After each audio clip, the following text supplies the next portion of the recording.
Chapter 464. When he heard Gu Shifeng's roar, Su Li's pale face moved slightly. A burst of bullets swept over. In front of the beautiful gunfire, the leaves in front of him were cut into pieces and shrapnel flew everywhere. The Imperial soldiers who had just charged into the forest were all forced to the ground. He released a muffled groan. His military boots dug deep into the earth. The countless pairs of muscle fibers on his legs suddenly collapsed and loosened, erupting with powerful strength. He turned into a gray shadow as he retreated backwards. While he was retreating, his right hand shot out like lightning, grabbing Xipeng's neck. Like a hunter carrying a rabbit, he charged into the gloomy forest. With just a few leaps, his figure already rushed out of the dense forest by the river. Carrying a few slightly curled leaves, he charged like a storm into the rugged mountain rocks, immediately catching up to Gu Shifeng. Fuck! Gu Shifeng, who had already thrown away all of her equipment and even her heavy helmet, looked at the gust of wind that rose around her. She looked at her boss who had passed her. She gasped for breath and cursed. Her fingers spun the wristwatch in a complete circle, and then she suddenly threw herself into a crack on the side of the mountain road. Poof! An extremely weak explosion sounded from the forest not far below. Immediately after, a second explosion that was slightly louder, a third. In a short second, the 11 bullet burying points between the forest and rock quickly exploded one after another. Like firecrackers, not a single gap was left. In the end, that string of explosions condensed into a fierce and deafening noise. The entire riverbank was shaken up. It was as if a powerful gust of wind had swept up from this place. The dense forest by the riverbank suddenly collapsed, collectively bending over. Some of the thinner tree trunks were even directly blown apart, revealing the fresh but ugly tips of the tree hearts. The crushed rocks that were blown up were like bullets, not distinguishing friend from foe, not distinguishing between friend and foe, shooting in all directions. It was like a torrential rain hitting a wide leaf, making pa-pa sounds. It was unknown how many layers of smoke were scattered, how many layers of bloody earth were penetrated. After an unknown amount of time, the aftershock of the explosion gradually subsided. The cries of countless Imperial soldiers in pain echoed in the woods. 2 burning bodies fell to the ground, twitched a few times, and then stopped moving. Gu Shifeng removed her hands from the back of her head and wiped away the dust on her face. She widened her eyes and quickly swept her gaze down the mountain.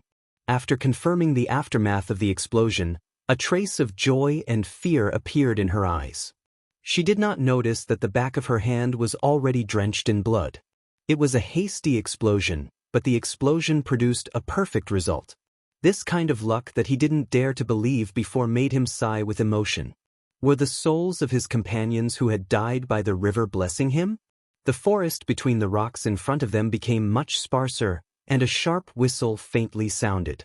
Gu Shifeng lowered her head and used the remaining smoke to quickly climb up. Dozens of meters behind her, the rugged mountain path that was difficult to traverse had already been completely covered by the collapsed rocks. The bullets fired by the Imperial soldiers whistled past the shattered rocks, but they were no longer a threat to the retreating Group 7. The mountain collapsed, fiercely blocking the path of the Imperial soldiers pursuing them. This explosion cut off Group 7's path of retreat, and also left behind the corpses of their comrades by the river in the battle command room of the Federation battleship in outer space of Planet 163. The situation on the surface of the planet was constantly changing on the huge holographic screen. The senior officers of the Federation were in a hurry, and their expressions were solemn. A sense of urgency like an arrow on a bowstring silently filled the huge space. On the screen, the outer armor bunker of the missile base had already been moved away, and the sharp missile body pointed straight at the sky. The fighter jets on the simple military airport had already slowly taxied out of the hangar and were preparing to enter the runway, ready to take off at any time. Countless heavy armors were silently parked in the valley, waiting for the last shadow of the setting sun to cover their bodies. 350 heavy M52 mechas coldly walked through the forest, startling the birds. There were also dozens of the latest black MX models silently traversing through all kinds of complicated terrain, taking the lead step by step to approach the defense line of the Empire. The Federation's general attack on Planet 163 would begin in full force in the evening. A total of 14 armored divisions would launch a fierce attack from 4 directions. However, at this time, the atmosphere in the command room of the battleship was a bit strange. The generals with golden stars on their shoulders and the young staff officers didn't have much of the excitement before the big battle. They only silently stared at the screen in the middle of the light screen. The surveillance satellite had just transmitted a battle that happened on the 2 sides of an unknown river. The Federation and Empire didn't have many soldiers involved in the battle, and the battle wasn't very intense, but everyone in the hall knew what this battle meant. The deputy commander of the Federation's 1st Military Region, Yi Changtian, was specially sent from the capital ring to the West Woods to be in charge of the general attack plan on Planet 163 because of the Victory military operation. This highly respected general silently stared at the light screen.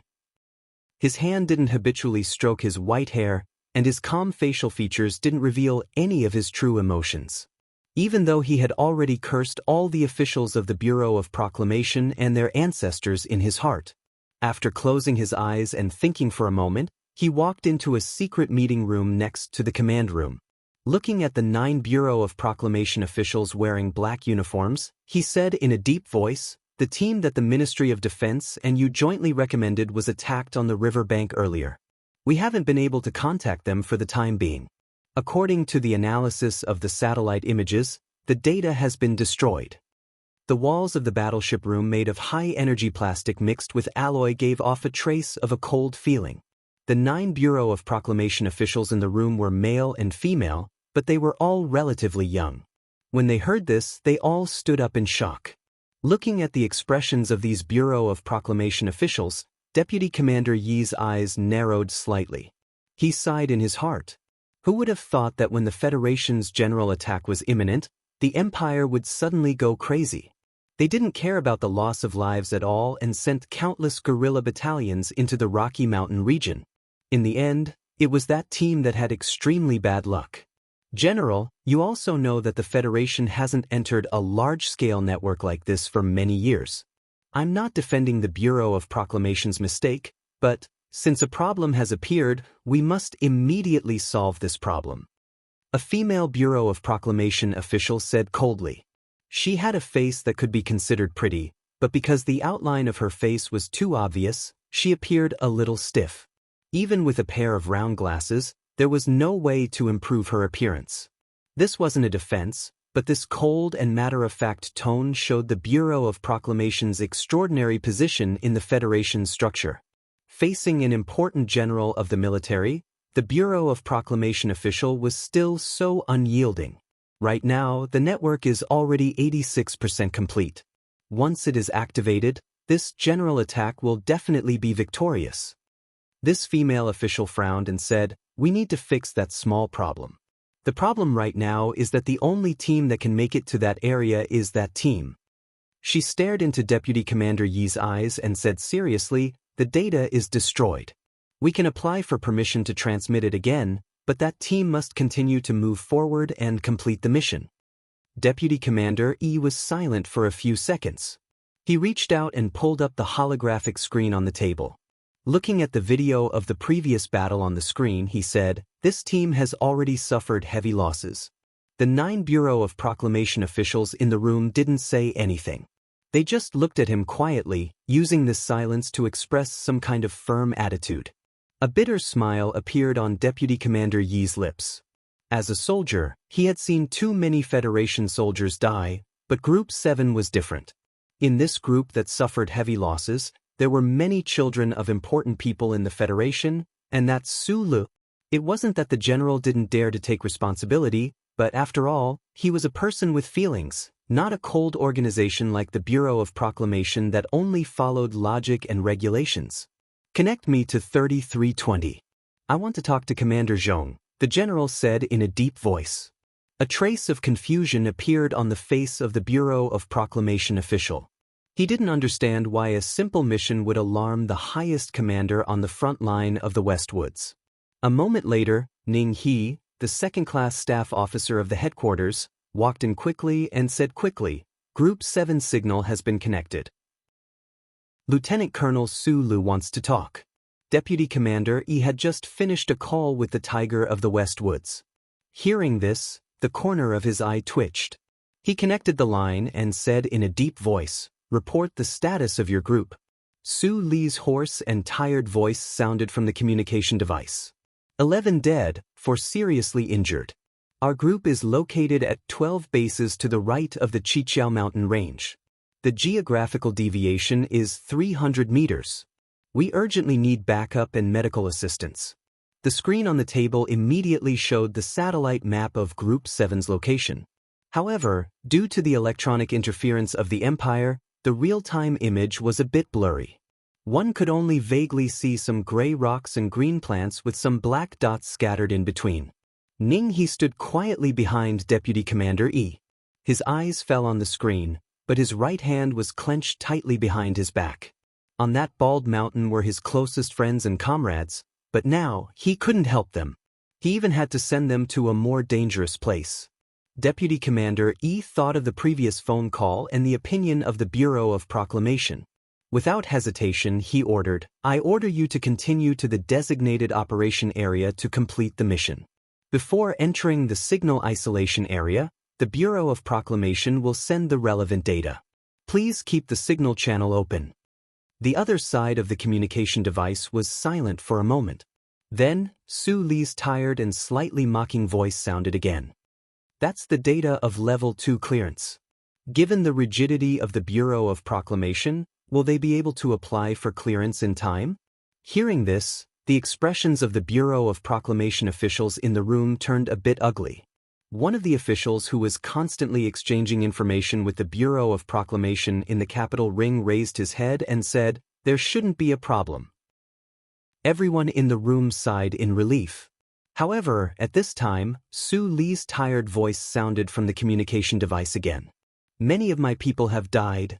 Before Deputy Commander E could say anything, the female Bureau of Proclamation official with a poker face pressed the call button and said coldly and forcefully, "I don't care how many of your people have died. You must arrive at the designated location in 47 minutes. Chapter 465. The sun was setting. On this planet that was neatly divided into 2 halves by land and sea, the land once again welcomed the beginning of darkness. The low-lying plains were already extremely dark, and only the higher Rocky Mountain range was still bathed in the redder and redder light of dusk.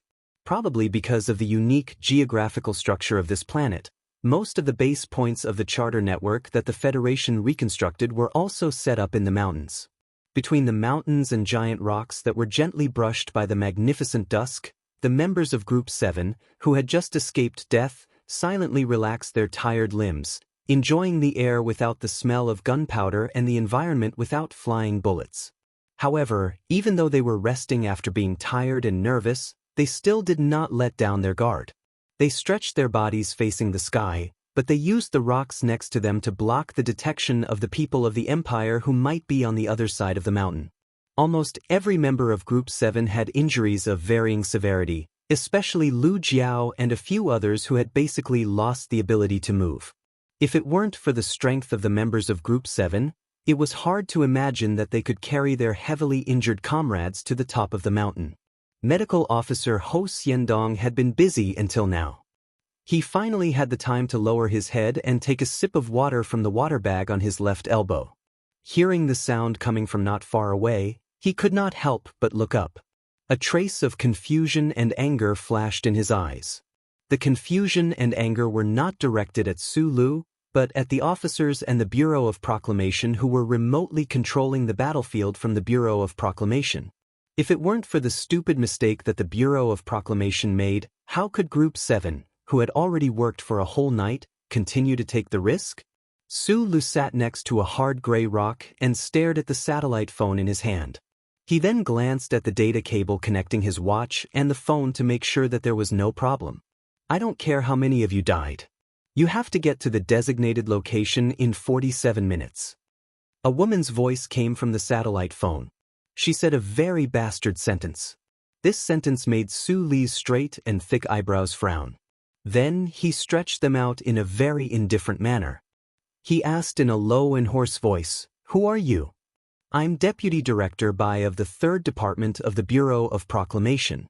On the other end of the phone, the female official from the Bureau of Proclamation said in a cold and forceful voice, "Time is tight. You must depart immediately." Sulu took a deep breath. A trace of suppressed anger could be seen on his cheeks that were covered by black ash. In the twilight, his bright eyes were like a fire burning in the wilderness. As a soldier, a nutshell engineer, and a human being who was closest to the Federal Central Computer, he knew better than anyone how important it was for the Federation to restart the charter network on this fallen planet. In fact, he had accepted the order from the curly-haired official of the Bureau of Proclamation without hesitation in the wee hours of the morning because of this understanding. Sulu wanted very much to complete this important mission of the Federation, but the losses of Group 7 today were too heavy. The bodies of 13th Floor Zhao's comrades were still soaked in the river, and a few more members had stopped breathing on the mountain road while they were escaping. He was only 22 years old this year. He used to be a young man with integrity, ability, and responsibility. Later, he was molded by the cruel reality of the Federation into a slightly silent, cheerful, and ruthless guy who could no longer trust the law wholeheartedly. He believed in his own judgment more than the law. He was not afraid of killing or being killed. But he was not a qualified commander after all. He could not learn 1/10,000th of the true coldness of people like Du Xiaoqing even if he wore sunglasses. He could not treat the loss of every life on the battlefield as a chess piece on the chessboard and temporarily leave. Looking at the tired members lying between the rocks, looking at the wounded soldiers who were bandaged and full of the smell of medical glue, looking at the silent and uneasy expressions on their faces, Sulu could not bear to part with them, so he remained silent. The silence between the limestone peaks made the officials waiting anxiously in the battleship feel a trace of uneasiness and anger. The female official's sharp questioning and urging voice rang out from the satellite phone again. Su Li's fingers gripped the high-strength plastic case of the phone tightly. He did not frown again, but the emotions in his eyes became somewhat indifferent. As the highest commander of Group 7, he had not made an accurate judgment about the current situation, but the rude questioning and urging from space made it difficult for him to calm down.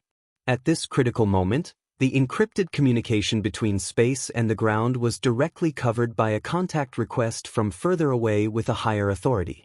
A deep, calm, and dignified voice came from the other end of the phone. "Lieutenant Colonel Su Lu, I am the highest commander of the Westwoods Theater of Federation. According to the federal military's plan, tonight's general attack would be launched in the evening." The evening referred to here was the time zone where the diamond-shaped base group on the ground was located. At this time, Group 7 was alone on the rocky peak, enjoying the sunset. In reality, there was still some time before the Federal Army's general attack. At this time, Su Lu spoke to the famous Westwoods Tiger for the first time. Since the autumn of the 65th year of the constitutional calendar, when the ancient bell from the Westwoods bombarded Green Hill on the outskirts of Hushi State with its cannons, the black M52 and the uncle in the Mecca turned into dust. Then, when he met the cute little girl on the spaceship escaping from Donglin, there were many more hidden connections between him and Commander Zhong of the 4th Military Region of the Federation. It was just that he had never met this powerful overlord, not even through the phone. The members of Group 7 looked tiredly at Su Lu not far away. Looking at him silently talking on the phone, they did not know what their team, which had already suffered heavy casualties, would face next. Understood. Understood. Su Lu held the satellite phone and answered mechanically. At this time, the wound on his left arm was still bleeding. Because he was worried that the medical glue would affect the battle later, he refused Ho Xiandong's intensive treatment. He only used a white cloth to bandage the wound. The night in the mountains further away was almost full, and the flames in his eyes were extinguished. He said to the big shot on the other end of the satellite phone, "If you believe me, I can try it myself, but my people are still trapped in the mountains. The Empire has sent too many scattered soldiers in the mountains. You must immediately send a helicopter to pick up my people and leave." The person on the other end of the phone was the Supreme Commander of the Federation's Victory military operation. He was just a small lieutenant colonel with hundreds of people under his command and hundreds of guns. The difference in military rank was huge, but at this moment he was bravely bargaining with the other party. It was unknown what was said on the other end of the phone. After Su Lu hung up the phone, he directly put the heavy satellite phone into the military backpack behind him. Then, he took off his watch and exchanged it with Magnolia's watch. "You take these guys and wait here. The higher-ups have promised me that they will send a helicopter to support you in half an hour." Su Lu tidied up the tools he needed to bring. He lowered his head and whispered to Magnolia, "The general attack is about to begin. We are the only team that is still trapped in the war zone. It is already good enough that they are willing to send a helicopter." Magnolia looked at him silently. She could easily tell what this little boss was going to do from his movements. She smiled and said, "Why don't you just send a helicopter to repair that base? The Empire is going crazy today. Sending a helicopter is too big of a target. If the enemy finds that important base, the Federation can't bear the risk." Su Lu used his fingers to quickly calculate the number of tools he had and casually explained. "You are going crazy, and the headquarters also agrees with you?" Magnolia asked immediately. "It's just some simple repairs. As long as the Bureau of Proclamation can send the data to the ground in time, it shouldn't be a big problem." Su Lu raised his head and said, "Today's mission is not to spread the net. It won't make much difference if I go alone with everyone. The problem is that you may run into the Empire's people on the way. That's why I have to go alone. You know how good I am at running away." Su Lu smiled. His face was covered in dust, and his teeth were extremely white. "Personal heroism will get you killed." Magnolia took out the empty blue box of 377 cigarettes from his jacket pocket. He subconsciously took out 2 cigarettes, but he suddenly thought of the battlefield record. His fingers that were covered in black dust froze in front of him. Su Lu took a cigarette from his fingers and held it between his dry lips.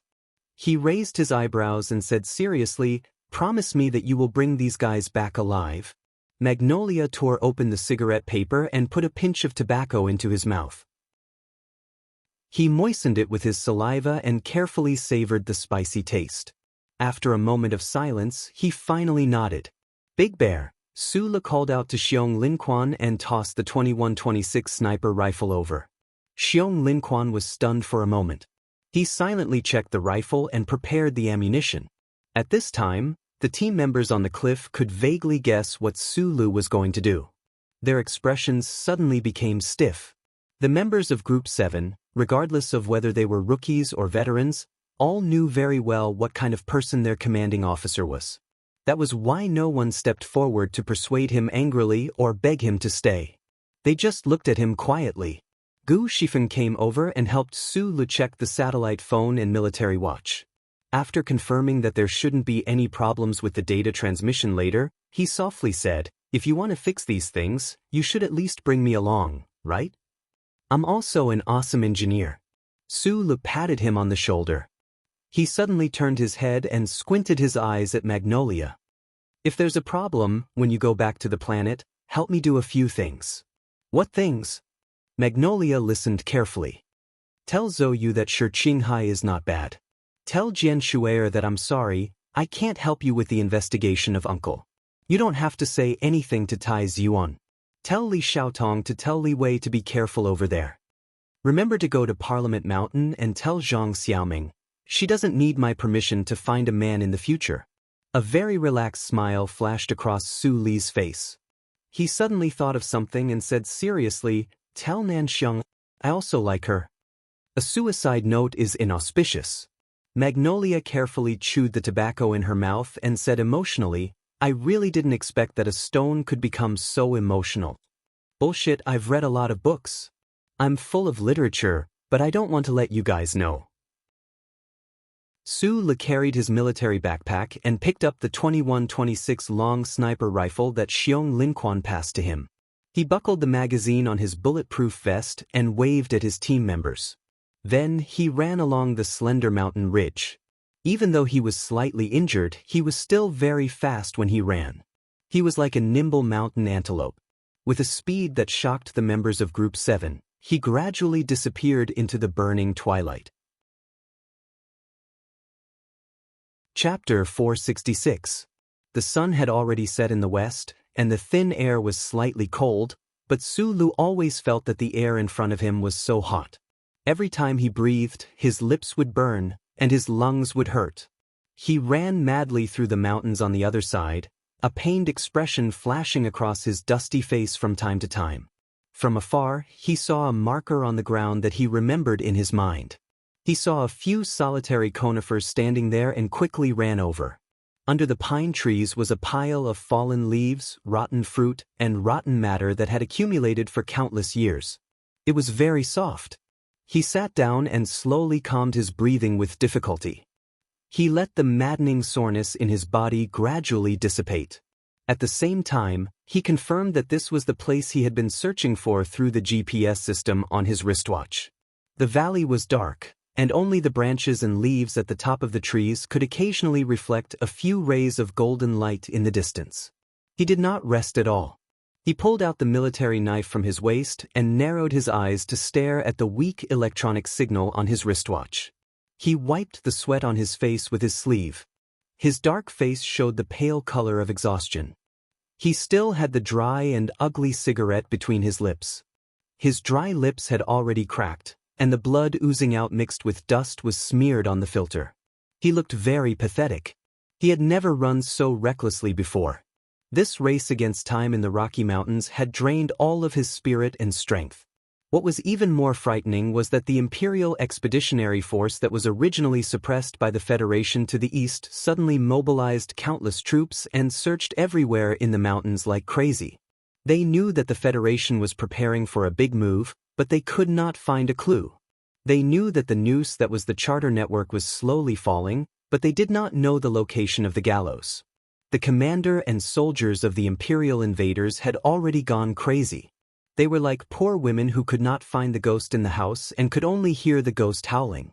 They nervously held the scissors and waved wildly in the air, but they could only hit the air.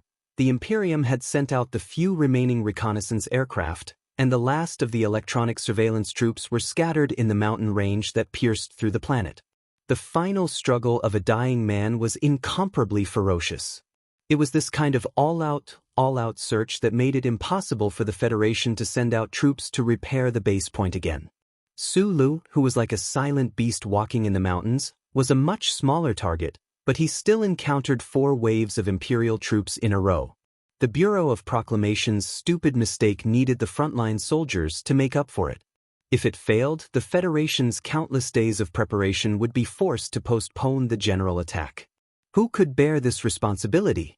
The problem was that the mission to make up for this mistake was really a damn mission. Sulu should have died today.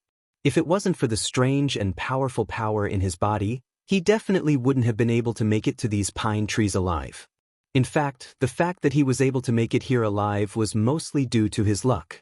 The bulletproof vest that was already riddled with holes, and the infantry helmet that was directly thrown into the valley after being shot into pieces, proved this point. In the darkness, Sulu squinted his eyes, which were unusually bright.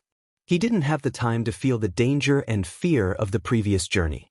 He quickly used his military knife to push away the decaying leaves and entered the control code on the high-strength alloy panel.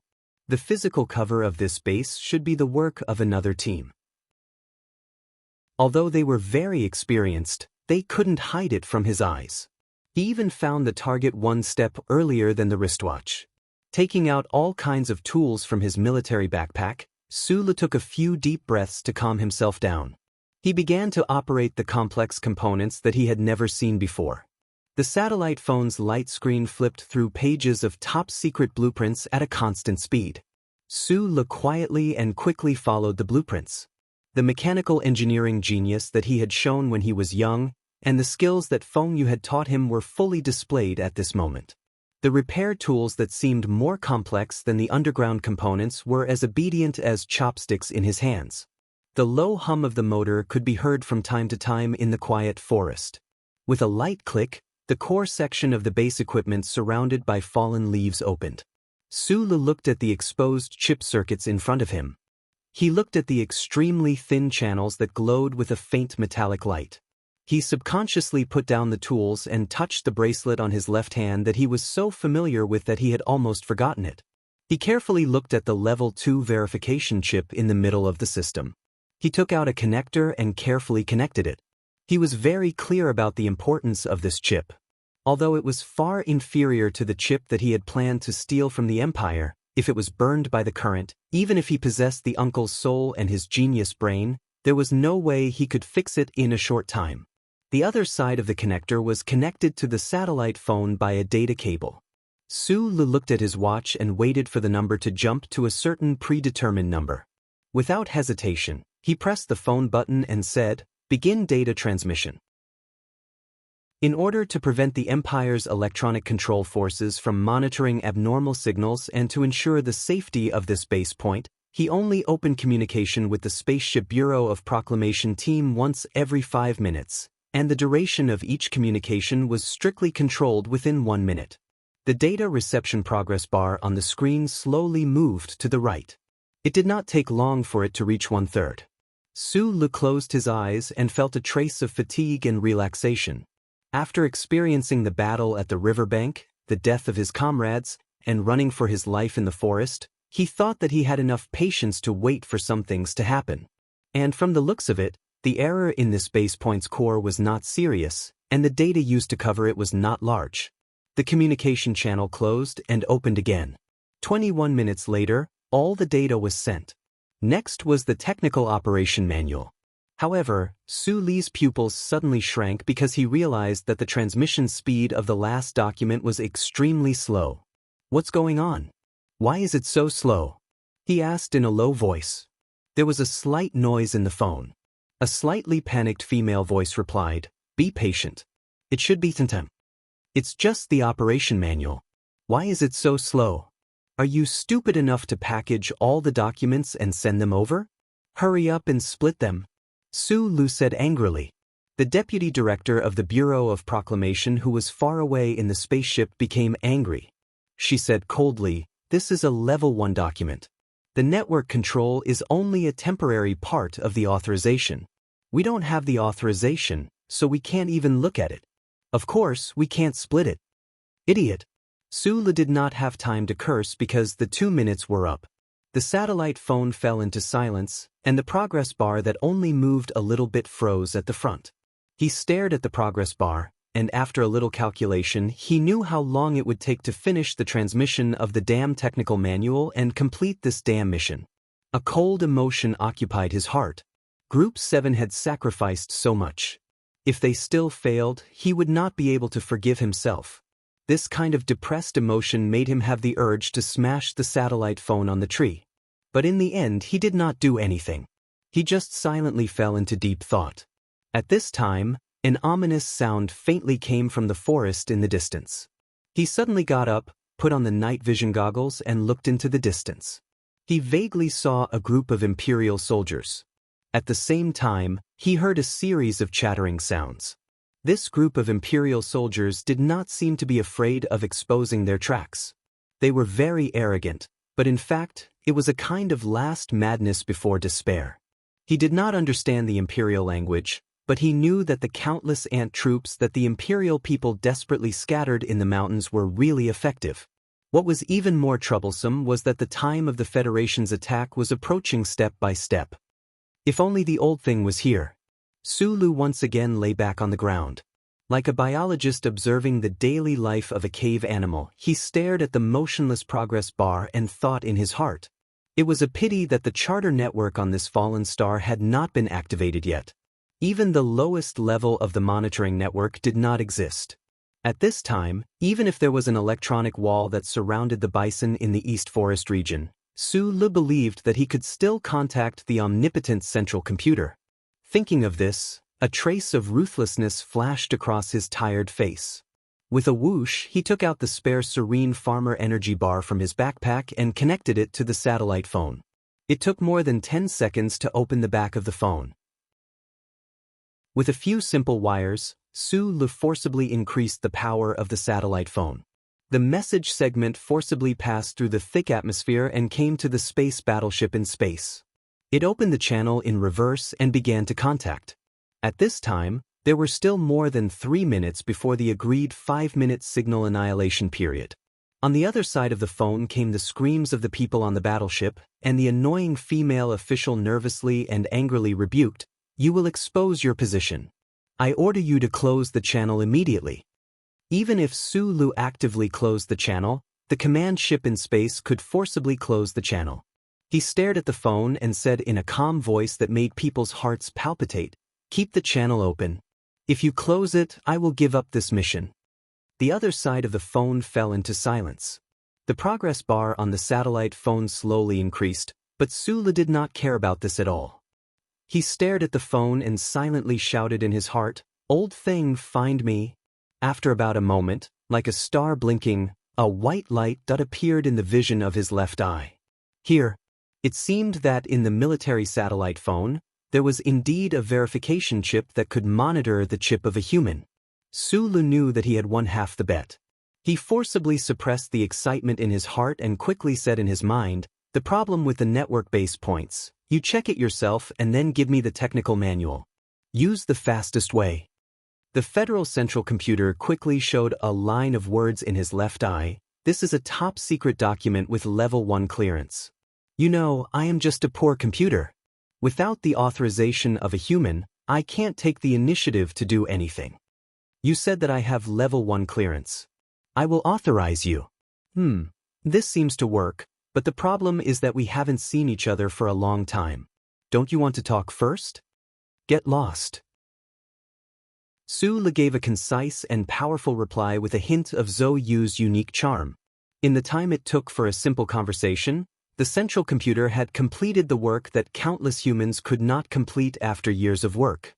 It found the reason, intercepted the most concise and correct relevant technical specifications, and transmitted them to the planet's surface through the battleship. The drawing paper and the operation flow were quickly transmitted to the chip behind Su Li's neck through the verification chip in the satellite computer, and then into his brain.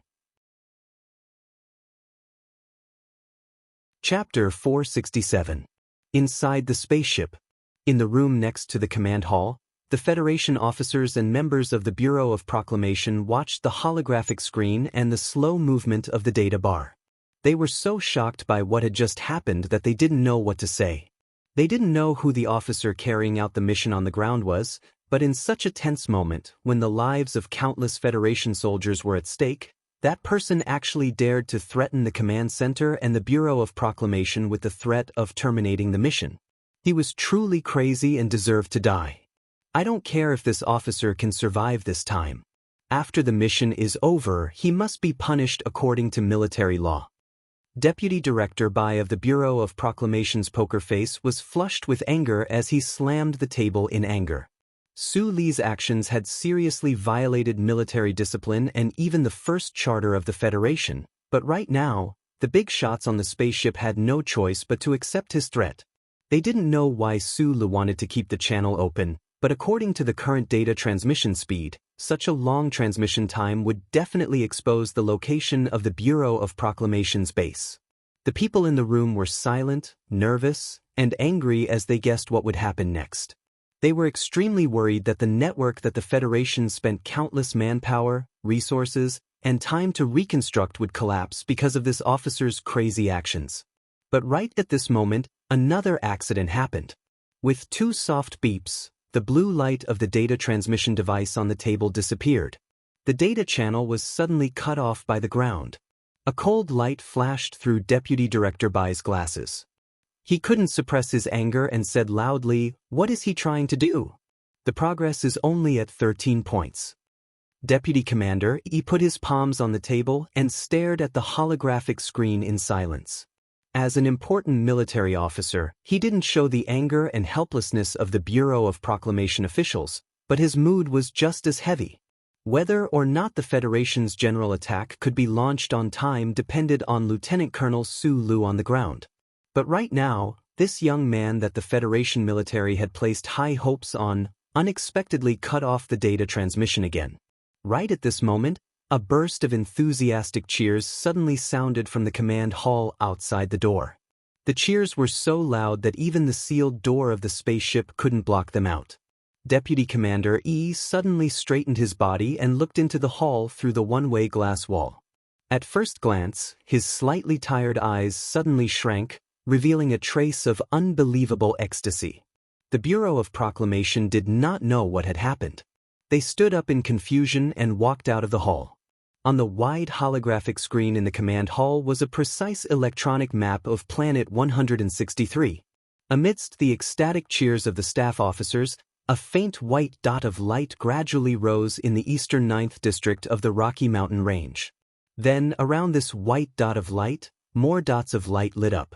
White spots of light appeared in the mountains, plateaus, primeval forests, coastlines, and knee-high grasslands. They gradually spread out and occupied every corner of the map. In the end, they formed an extremely complex ring network that was completely incomprehensible to the human eye. This was a very beautiful process. It was as if a great creator had suddenly created a star, then two stars, until the sky was filled with stars. Their radiance extended far and wide, enveloping all directions. Deputy Commander E calmly looked at the map on the holographic screen and the beautiful network of light dots. His slightly twitching lips revealed his true excitement at this moment.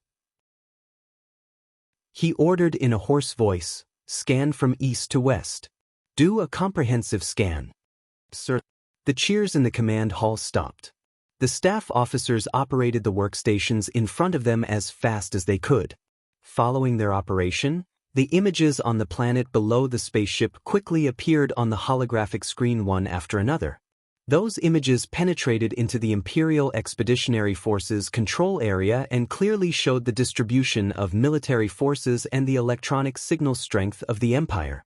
The Bureau of Proclamation team standing at the door looked at each other in confusion. Deputy Director Bai especially opened her mouth wide. She was so shocked that she couldn't speak. She couldn't understand how that damn disciplinary officer had completed the mission when the technical manual had not been sent to the ground. What made her and the other Bureau of Proclamation officials feel even more cold was why the monitoring network on the planet had automatically activated before they had even entered the top-secret activation command. The inspection ended very quickly. Deputy Commander E was finally completely relieved. He sat in the big chair in the front of the hall and quickly said, "Send the message to the base and the troops on the ground. Ask the command departments at all levels to immediately synchronize the data." "You're ready to begin." "Yes, sir," the staff officers replied. Deputy Commander E took off his military cap and rubbed his white hair that was wet with sweat. After a moment of silence, he said with a smile, "Begin the calculation and draw up the battle plan."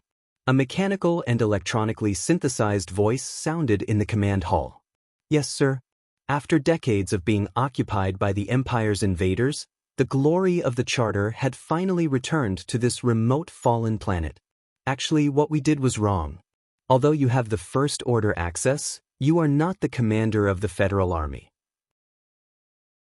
I always felt that we should wait for the order from the spaceship before activating the monitoring network on the surface. When the Federal Central Computer communicated with Sulu, it was obviously much more talkative than when it was on the spaceship. Sulu had no time to pay attention to the long speech that flashed in his left pupil. Forcing his tired body, he reinstalled the external protection device of the base and then carefully redid the physical disguise. According to the First Order of the Charter, the Federal Central Computer could never perform any direct physical operations. It could only play the role of a server and a tool.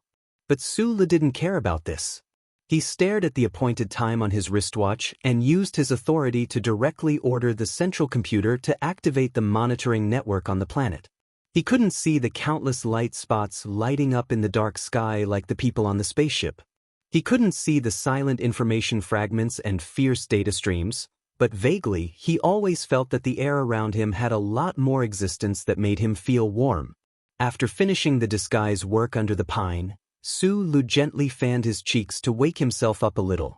From last night to tonight, the continuous fighting and running, coupled with the wounds on his body, made his body on the verge of exhaustion. The sound of the Woodland Empire soldiers in the distance became clearer and clearer, and the distance was getting closer and closer. He took a deep breath, picked up the backpack and long sniper beside him, and moved a dozen meters away with difficulty and slowly. It was only a very short crawl forward, but it made his breathing rapid again. The reason he could hold on until now was all because of the magical power in his body. However, at this time, the power was already exhausted.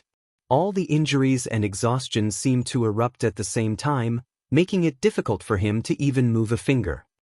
The final battle? Leaning against the slightly wet bark, he casually grabbed a handful of wet rotten leaves and wiped his face carelessly.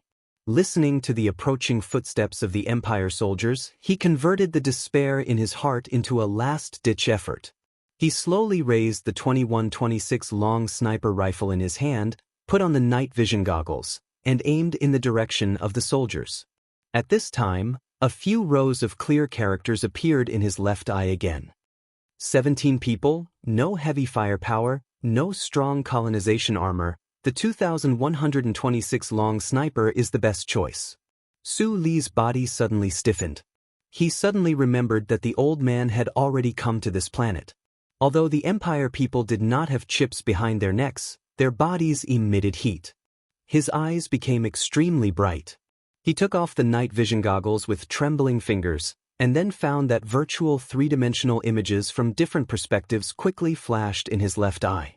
In these images, the reddened bodies of the Empire soldiers were so clear. 32 degrees to the left, 73, 44 meters, same height. Without hesitation, Su Li suddenly raised the long sniper in his hand and aimed in that direction. It was clearly dark in that place, and he could not see anyone, but he still pulled the trigger with force. With a dull click, the long sniper equipped with a silencer sprayed out a fine bullet tail fire, and somewhere in the night, there was the sound of a human body falling heavily, 29 degrees to the left, 74. 21 meters, tilt down, notifications appeared in his left eye again, and those clear infrared images also provided powerful assistance for his aim. Turning his left arm slightly, still facing the darkness, Su Li pulled the trigger again. Unsurprisingly, another Empire soldier fell to the ground and died. Only now did the small group of Empire soldiers notice the abnormality, but then another person fell to the ground while clutching his bleeding throat. %yen #%%yen. The small group of Empire soldiers screamed in fear and scattered in all directions, searching for a place to hide. They did not know how many Federation soldiers were ambushing them, and they did not know how those bullets from the darkness would accurately hit their companions. It was extremely difficult for Su Li to change the shooting position. He was still facing the dark night. Slightly at a loss, he pulled the trigger resolutely. The bullets from the long sniper rifle were like killing intent from the netherworld. They danced in the air, ignoring the fear of the people and mercilessly reaping lives. There was no twilight in the forest, only darkness, but the 3 high moons in the sky illuminated the sky at the same time. Su Li sat on a protruding rock halfway up the mountain and looked up at the night sky. He realized that the night at this time was like a slightly dark day, clearer than the twilight. He did not know if the Federation's choice of a general attack tonight had anything to do with the 3 bright moons, but he felt that the clouds in the sky were exceptionally clear and beautiful. In the forest, all 17 Empire soldiers died under his blind shots, just like in the S2 Foundation building. The killing on the battlefield seemed to have become a game. Until now, he was still a little confused about what had happened, but the feeling of happiness that occupied his entire body and mind made him know how wonderful it was to survive a disaster. Suddenly, the quiet moonlit night was broken by a loud roar. Countless missiles came from the west, dragging a mournful line, and attacked the position of the Imperial Expeditionary Force with incomparable terror. Then, a dense group of Federation fighters appeared in the night sky and attacked with a roar. The Federal Army's attack officially began. Su Li knew that in places where he could not see, there were countless Federation tanks and mechas rumbling and crushing the trembling earth. A trace of true relief flashed across his pale and black cheeks. In the silver moonlight, he turned his head to look at the Empire's position in the east. Looking at the explosions that were like fireworks, he was silent for a long time before softly cursing with a hoarse voice. His body was a little cold. He trembled as he took out a lighter and lit the dry cigarette between his lips that he had been holding for a long time, stained with traces of blood. The spicy smoke poured into his lungs, choking him and making him cough a few times. He could not help but rub his eyes, and then looked at the sky full of bullets and fire, silent. Chapter 468. There was a lot of mud on his rough fingers, and they were a bit wet after he rubbed his eyes. Su Li's lungs hurt. He did not know if it was because the bullets of the Imperium did not penetrate his hard bulletproof vest but broke his ribs. He also did not know if the wetness on his fingers was because of the pain or because of something else. The dry cigarette between his dry lips swayed softly in the night wind. Looking at the trembling cannons in the sky, he asked silently, "You should be calculating the massive data on the command starship, making suggestions, and controlling the overall situation. But instead, you came to chat with a lone ghost like me. Will anything go wrong? I'm everywhere. One of them stopped by your side and saved your life. Are you grateful?" The Federation's central computer answered the question in a mechanical manner. The latter half of the sentence was boring. Su Li took off the burning cigarette. This inadvertent action cut off a piece of his lip. He frowned in pain and said angrily, "Go to hell." The silver light on the rocks was beautiful, and the night wind was cool. He sat on the rocks alone and watched the magnificent war like a spectator. It was hard for him to feel proud of himself for causing all this. Instead, he felt a bit lonely. Fortunately, there was a boring but interesting program chatting with him. A self-mocking smile appeared on his face. He sighed in his heart. "If you couldn't find me today, I would have been dead. I've always been curious. You should be deep underground in the Bureau of Proclamation. Even if the information passed through the mini-twisting hole, it would take at least 2 to 3 minutes to reach you. How could you be so fast?" "I am not afraid of time," the old guy answered philosophically with the light talisman. "I am everywhere I can. Returning to this planet again, I feel that I am full of strength." Su Li had been used to the more and more nonsensical expressions of the supposedly cold central computer. He was never bothered by the state that he could not explain, so he did not feel scared or frustrated. On the contrary, he understood the answer easily. After a moment of silence, he said mockingly, "Won't you be schizophrenic if you have thousands of incarnations?" The fierce battle occupied every inch of land on the east side of the planet. Every second, soldiers fell and died, turning into mindless flesh and ashes. The battle was too intense. Su Li hid alone in the rocky peak until noon the next day. The federal military finally pulled out a combat helicopter and picked him up from the mountain. The loud roar of the helicopter covered the loud question of the pilot. The pale-faced Su Li was half leaning in the cabin full of the smell of engine oil, looking at the mountains and grassland below. The closer they got to the Federation base in the west, the more troops they saw on the ground. Looking down from the sky, countless torrents of steel occupied all the space in their field of vision. They were slowly but firmly pressing toward the territory controlled by the Empire. It was a magnificent sight. The helicopter stopped about 10 kilometers away from the rhombus-shaped base and immediately took off again to join the tense battle. At the airstrip, there were already military vehicles waiting for Su Li. The violently shaking military vehicle drove along the quick-solidifying cement military road toward the base. Along the way, Su Li saw many small troops, like himself, moving against the torrent of large troops and converging toward the base. These small troops were like Group 7, special teams that carried out net-laying work on the planet. Looking at the tanned and haggard faces of his comrades, Su Li quickly recognized that this included most of the combat teams of the 3 major security companies of the Federation. The combat experts of Whitewater, Blackhawk, and Bluebird seemed to have all gathered on this planet. Although these net-laying teams retreated earlier than Group 7, in the end, under the crazy scattered attacks of the Empire, they still suffered heavy casualties. What shocked him was that among these combat teams carrying out dangerous missions, there were also many soldiers in ragged clothes. These soldiers had obviously risked their lives and worked in the Empire's territory for a long time, but they still maintained an upright state of mind. It was just that their firearms and equipment were obviously a bit outdated. His eyes fell on the tattered military uniforms of these soldiers and the somewhat painful formation of wounded soldiers. His eyes narrowed, and his right hand gripped the handle of the military vehicle tightly. The anti-government forces of Green Dragon Mountain had finally arrived. The military road was filled with the second wave of federal military forces. The Federation soldiers on the armored vehicles and mechas looked at these bumpkins of Green Dragon Mountain with complicated expressions. They knew very well that although these heavily injured troops were retreating toward the base, they were definitely not deserters. On the contrary, they were all warriors worthy of respect. It was just that a few years ago both sides were sworn enemies, but today they were comrades in the trenches.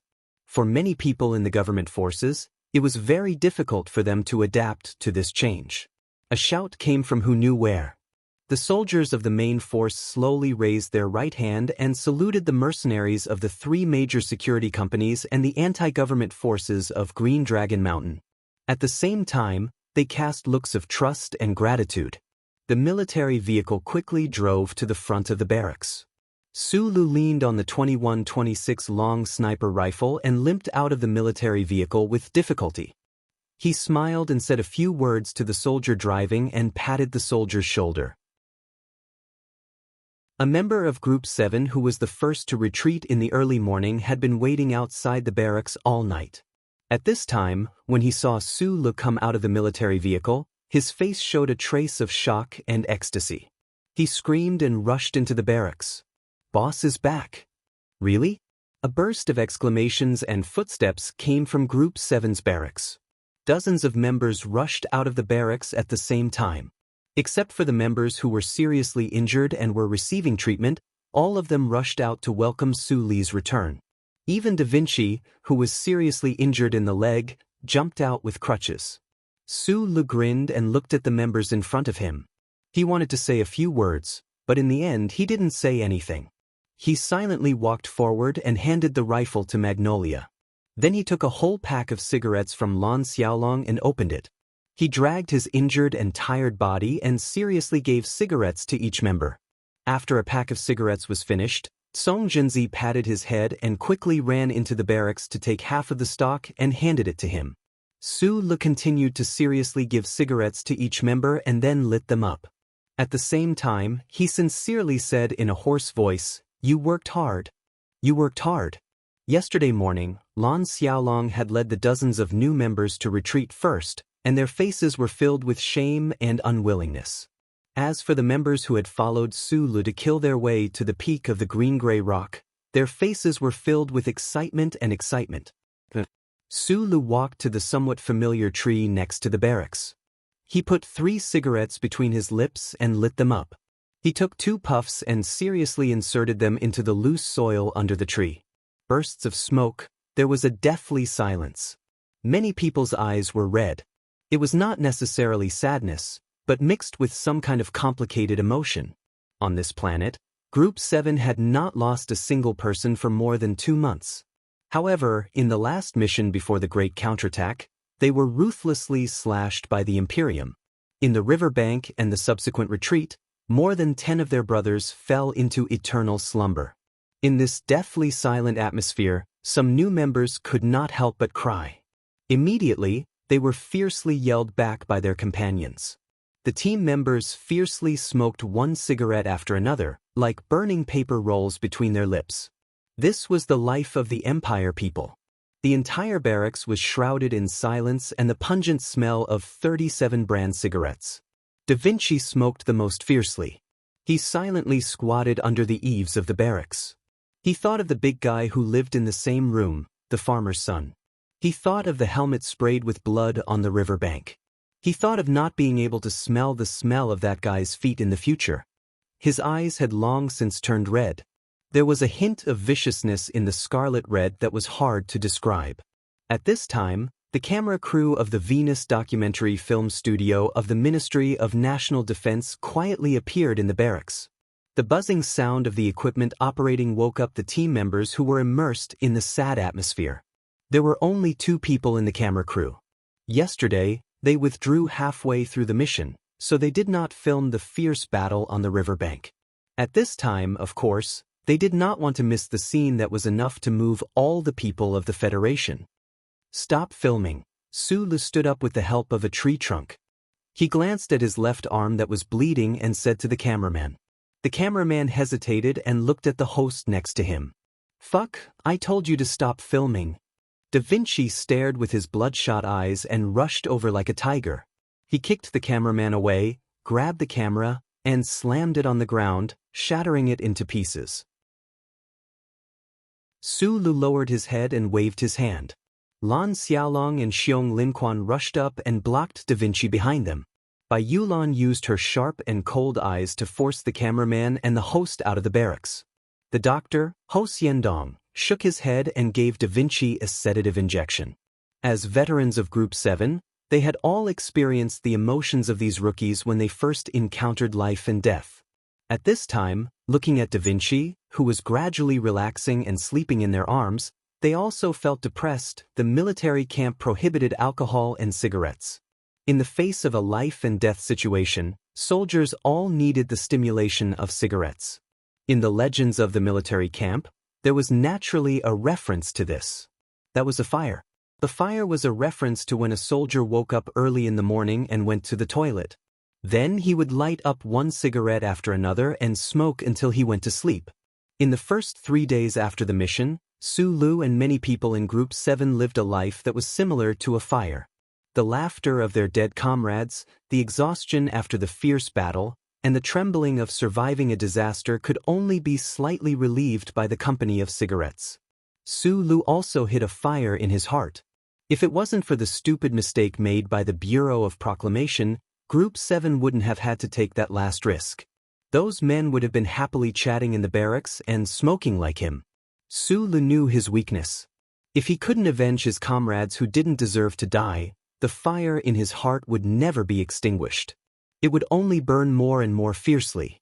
However, the opponent was the mysterious and indifferent Bureau of Proclamation. Before he had time to write a report to the Ministry of Defense, the Bureau of Proclamation had found him first. Chapter 469. During the mission to repair the base, Sulu knew that his actions had violated many military rules. For example, disobeying military orders was a serious offense. Especially when he forcibly went through the underground tunnel to communicate with the base at the end, it was a very serious offense.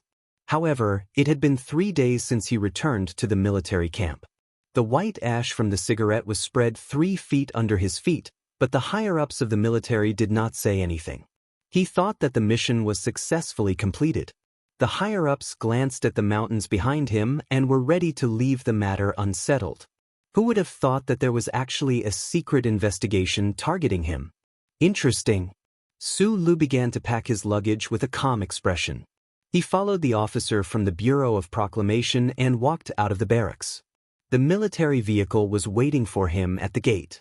The members of Group 7 who had just received the news immediately went into a frenzy. They wore their hats askew, wore military shoes, and had cigarettes in their mouths. They looked like gangsters from Bermuda. They grabbed all kinds of guns and rushed out of the barracks, blocking the military vehicle that was just about to leave. Looking at the black muzzles, the faces of the officers from the Bureau of Proclamation and the military police in the vehicle became extremely ugly. They tried to intimidate them with military rules, but it was to no avail. The members stared at these people with eyes that were about to spit out fire.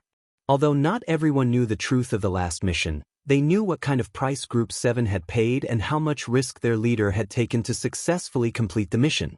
But in the end, these fucking higher-ups still wanted to investigate. Sulu looked at Bai Yulan through the glass. Bai Yulan understood what he meant. She threw the cigarette butt on the ground and stepped on it to extinguish it.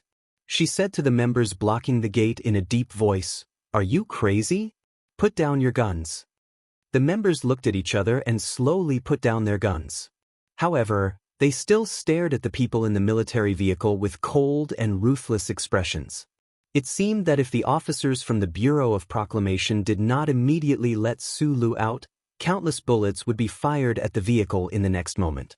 The dark glass slowly fell down. Sulu looked at these people and said, "Disperse. I'll be back in 2 days." Among the new and old members of Group 7, Bai Yulan was the one they had the most interaction with. They were also most in awe of this seemingly unparalleled beauty, but in reality, she was a ruthless and cunning veteran. On the contrary, in the past few months of military life, Sulu did not spend a lot of time with his team members. He spent most of his time buried in his office and rarely worried about the cruel training and the bustling life. He was not like an excellent general who would undress and push food to maintain his authority and degree of respect in the team. What was amazing was that once Sulu spoke, no one in Group 7 dared to disobey him. This was because he had perfectly fulfilled his promise before the battle. As the saying went, charge at the front, retreat at the back. I'll be the scapegoat, but I'll still be the one to face the mountain of knives. He didn't say much, but he did a lot. A commander like this was like a big rock under their buttocks. It was very easy for his team members to feel at ease and trust him completely. So at this time, when Sulu asked everyone to disperse, although the members of Group 7 were very unwilling, they still quickly dispersed and made way for the military vehicle to move forward. Then they fiercely spat countless mouthfuls of thick spittle in the direction of the fleeing military vehicle. Staff Officer Ning, I want to see Deputy Commander E. I don't understand why that officer clearly violated so many military rules, but the command center is still unwilling to come up with specific punishment measures. In my opinion, a rogue officer like this who has no regard for military rules should be removed from our team. Deputy Director Bai of the Bureau of Proclamation adjusted the square glasses on the bridge of her nose. A trace of coldness flashed across her poker face. Her angry voice sounded particularly rigid. Ning He glanced at her and calmly and politely said, Director Bai, the commander has been in command for 3 consecutive days and is now resting. As for the matter you mentioned, the commander has said that since the Bureau of Proclamation is strongly requesting to investigate this matter, then please investigate thoroughly first before the military takes over. Deputy Director Bai was stunned. Thinking of the infuriating officer in the room and the command center that had always maintained a strange attitude, a trace of anger appeared between her brows. She coldly snorted and turned to leave. Ning He watched her disappear into the corridor and the smile on his face disappeared. He gently knocked on the door and walked into the room. He said to the general beside the wide porthole in a deep voice, The Bureau of Proclamation's investigation seems to have made no progress. Deputy Director Bai is here again to request for a military discipline review. As a former member of Group 7, Ning He naturally couldn't bear to see Sulu and Group 7 being humiliated and investigated. Although he knew that Sulu and Group 7 had outstanding backgrounds, this investigation was conducted by the Bureau of Proclamation. He was only a mid-rank staff officer and couldn't do more. Deputy Commander E slowly turned around with no expression on his face. As one of the big shots in the military, he didn't need to care about this investigation at all. However, since it involved Sulu and Group 7, he had been maintaining a calm attitude and watching the show. Punishment by military law? The general's face was full of ridicule.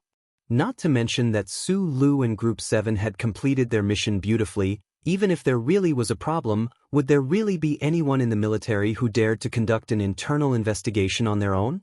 Deputy Commander E was a little angry at the thought of the fierce battle still going on the planet, and the Bureau of Proclamation couldn't wait to capture their officers back to the warship.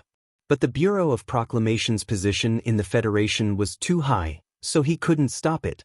After a moment of silence, Deputy Commander E opened his mouth and said, Keep an eye on the situation in the interrogation room. We must ensure the personal safety of Lieutenant Colonel Sulu. What if a conflict arises? Ning He asked. Deputy Commander E said with slight ridicule, Of course we'll snatch him and send him back to the capital.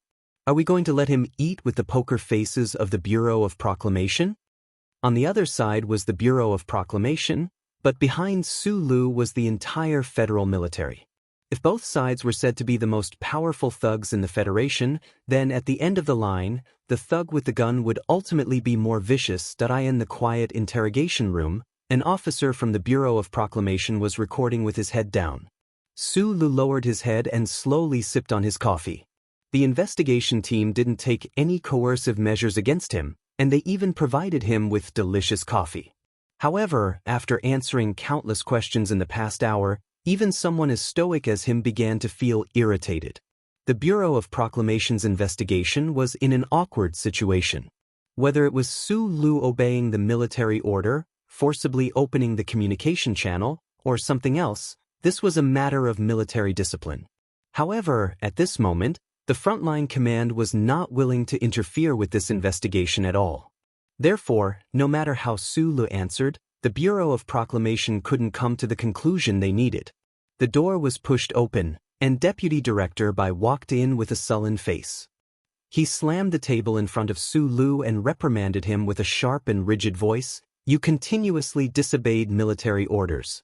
Do you know that at every step, you may have caused irreparable losses?" Su Lu put down his coffee cup, lowered his head and answered in a hoarse voice, "But the fact is that I succeeded. I didn't cause any losses." "Have a proper attitude. Raise your head," Deputy Director Bai reprimanded him angrily. Su Lu didn't raise his head. Instead, he picked up his coffee cup again and took a tasteless sip. "I know that you are Minister Zhou's future son-in-law, a reserve military officer that the war god has focused on training." After a moment of silence, Deputy Director Bai said, "I know that you have a powerful background, a powerful backer. I, and all the staff in the Bureau, respect the war god and Minister Zhou very much." The female official's voice was sharp and sarcastic again. "But you have to understand that this is an investigation by the Bureau of Proclamation. I am already being very polite to you because of some important people. Otherwise, I would have already arrested you and all your useless team members a long time ago." Hearing the words, "useless team members," Su Lu suddenly raised his head and stared into the woman's eyes. He knew very well the position of the Bureau of Proclamation in the Federation. If he really offended them, the Bureau of Proclamation didn't need to give face to the military. However, the mockery and contempt in the woman's words towards his team members was something that he couldn't accept. "Do you know why I refuse to raise my head?"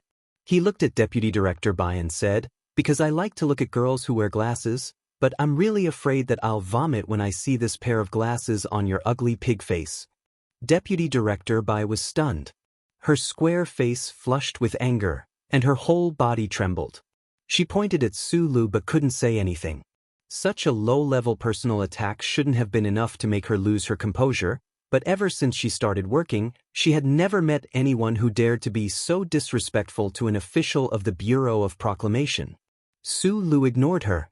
He put the coffee cup on the table, stood up, straightened his military uniform, and walked out the door.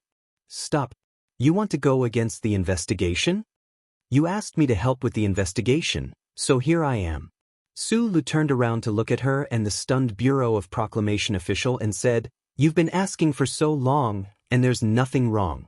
Why should I not leave?" Deputy Director Bai was truly angered by Su Li's calm and contemptuous attitude. She took a deep breath and ignored the man's background.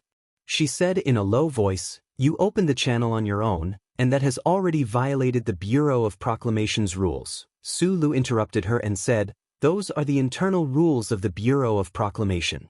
I've studied them, so you don't have to scare me. I'm not a member of the Bureau of Proclamation, so these rules can't control me." "Is that so? The Bureau of Proclamation would like to know how you managed to activate the surveillance network on the planet." Deputy Director Bai laughed, but there was coldness and viciousness in her smile. "I think it will be difficult for you to explain this question. Maybe you will need to come back to the Bureau of Proclamation with us for a few years to explain." Su Li's body stiffened. He finally understood why the Bureau of Proclamation officials did not care about the attitude of the Department of Defense and Philadelphia, and why they wanted him on the warship to help with the investigation. An ordinary officer of the Federation had the ability to activate the surveillance network before the Bureau of Proclamation team. This was definitely something that would shock the Bureau of Proclamation. He pondered in silence for a long time, and found that some of the things that he wanted to keep in his mind could not be hidden in the bottom layer of his hard drive forever like porn movies. "My name is Su Lu. You should have my citizen ID. I suggest you check the authority given to me by the charter." He looked at Deputy Director Bai and said calmly, like the director of the Bureau of Proclamation giving orders to his subordinates. After you check it, remember to keep it strictly confidential. Only the two of you know my authority level. If the Bureau of Proclamation has any internal investigation, I allow you to report it to Director Bai. Deputy Director Bai definitely did not understand this sentence. She looked at him coldly, as if she was looking at a crazy person. But then, a muffled sound came from behind her. The Bureau of Proclamation official in charge of recording fell to the ground heavily. Out of curiosity, the Bureau of Proclamation official really checked the charter authority of citizen Su Lu. The official was shocked by the level that appeared on the light screen and lost his ability to move.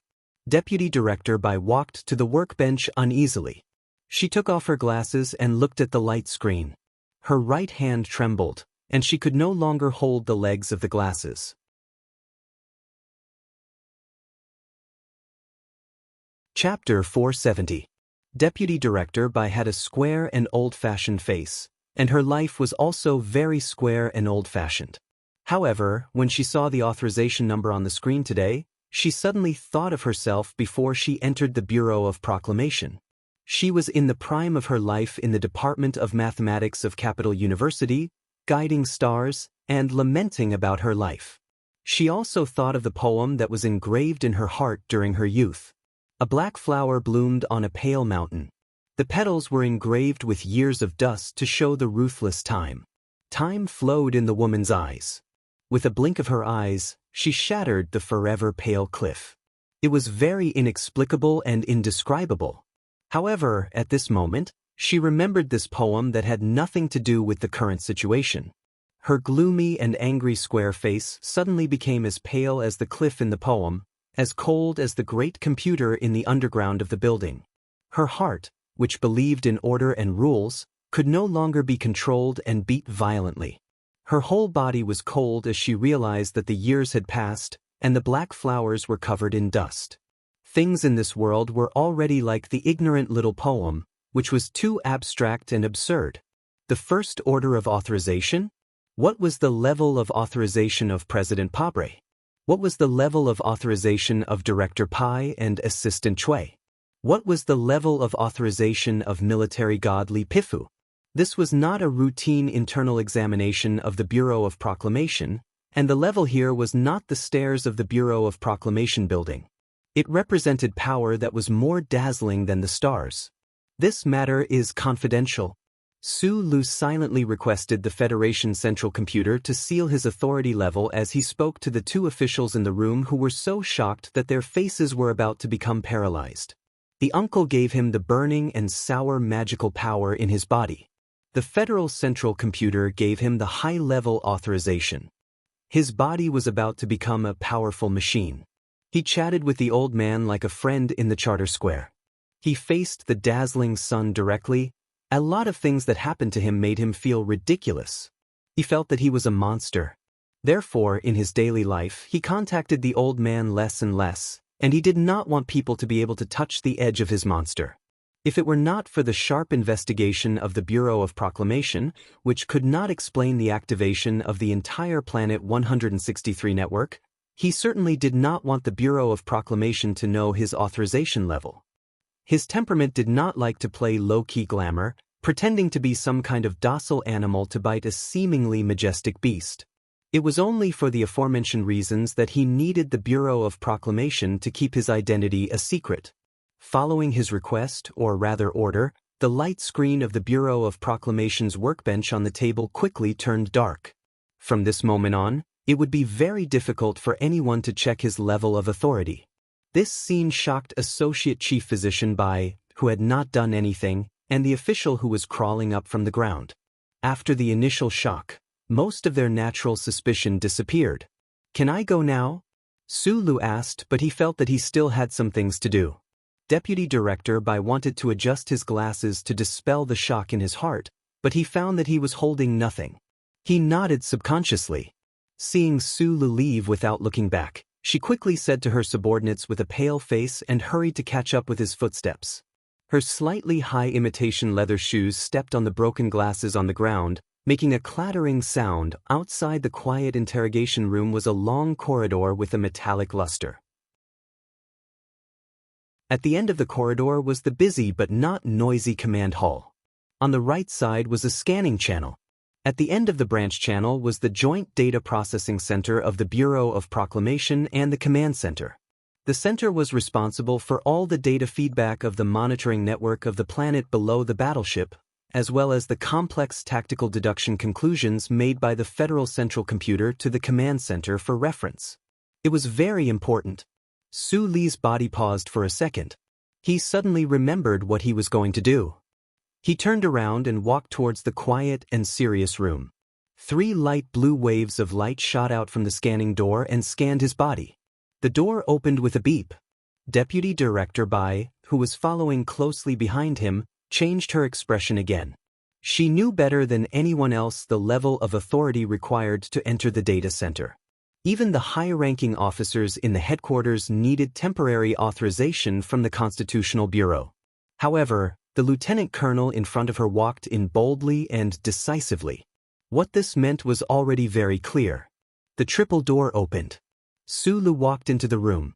Looking at the busy officers and the indifferent black-clothed officers of the Bureau of Proclamation, he directly asked, "Who is in charge of the processing of the G2337 base point?"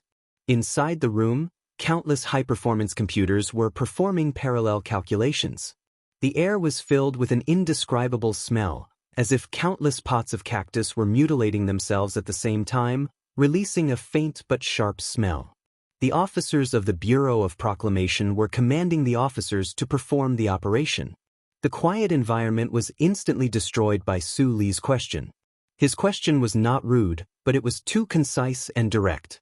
So in the ears of these high-ranking officers of the Bureau of Proclamation, it sounded a bit sharp and rude. "Get out." A middle-aged officer of the Bureau of Proclamation wearing glasses scolded him with a dark face. Since this young officer was able to enter the room, he was naturally granted temporary authority. However, this officer's mood had been somewhat depressed and indignant for the past few days.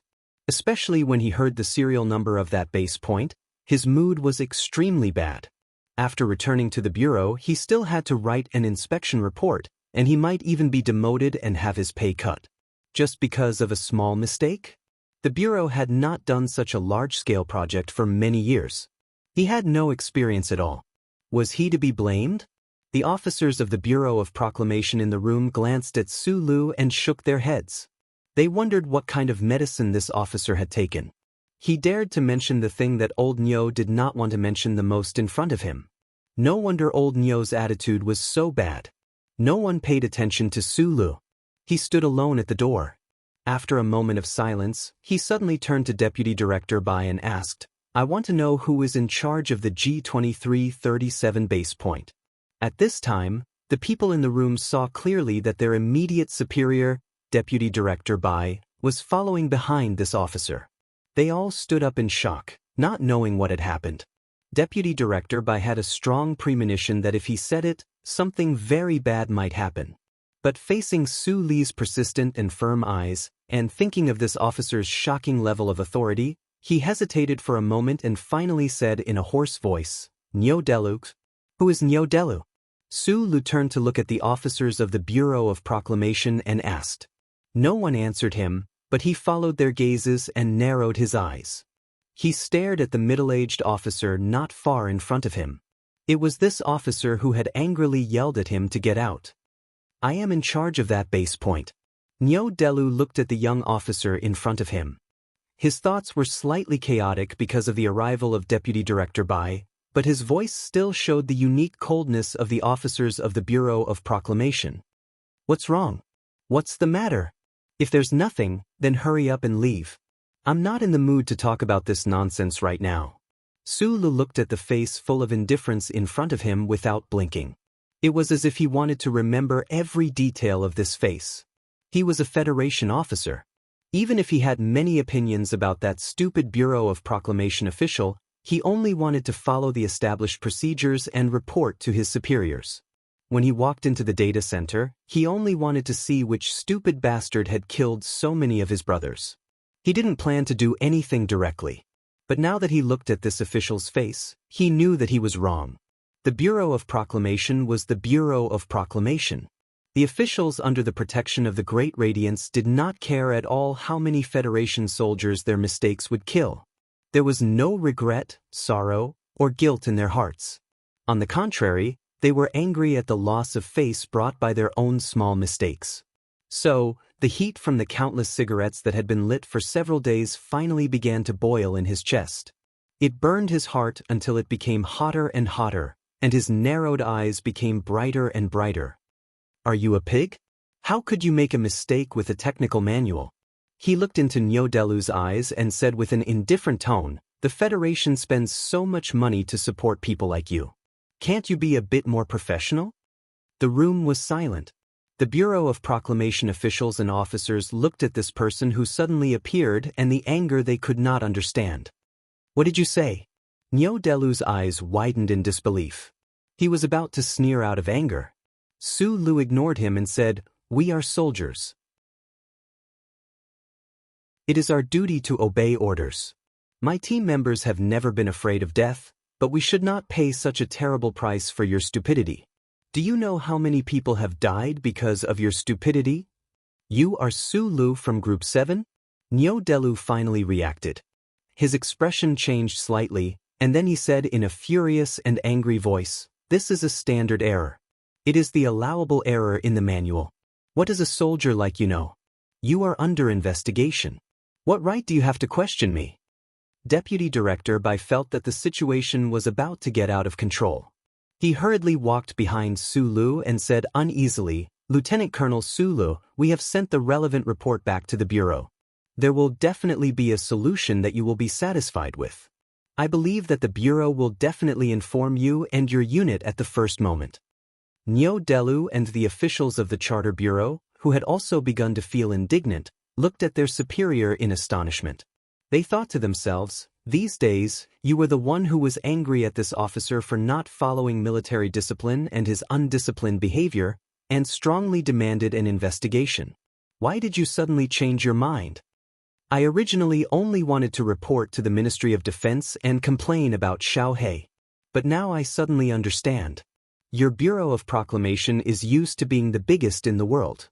How will this officer be dealt with? Write a sincere self-criticism, or be sent to a mineral planet to check the equipment for 2 or 3 months.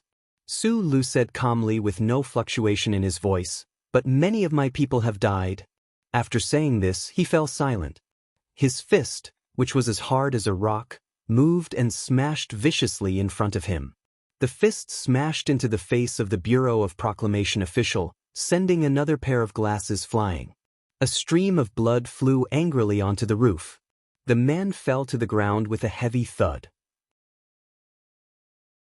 Then he kicked heavily again. The clear sound of bones breaking echoed cruelly in the quiet room. No one knew how many of the Bureau of Proclamation officials' ribs were broken.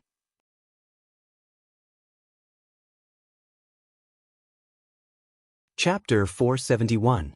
Although Su Lu expressed his anger through his sarcastic, mocking, and vulgar words, his expression remained as calm as a rock.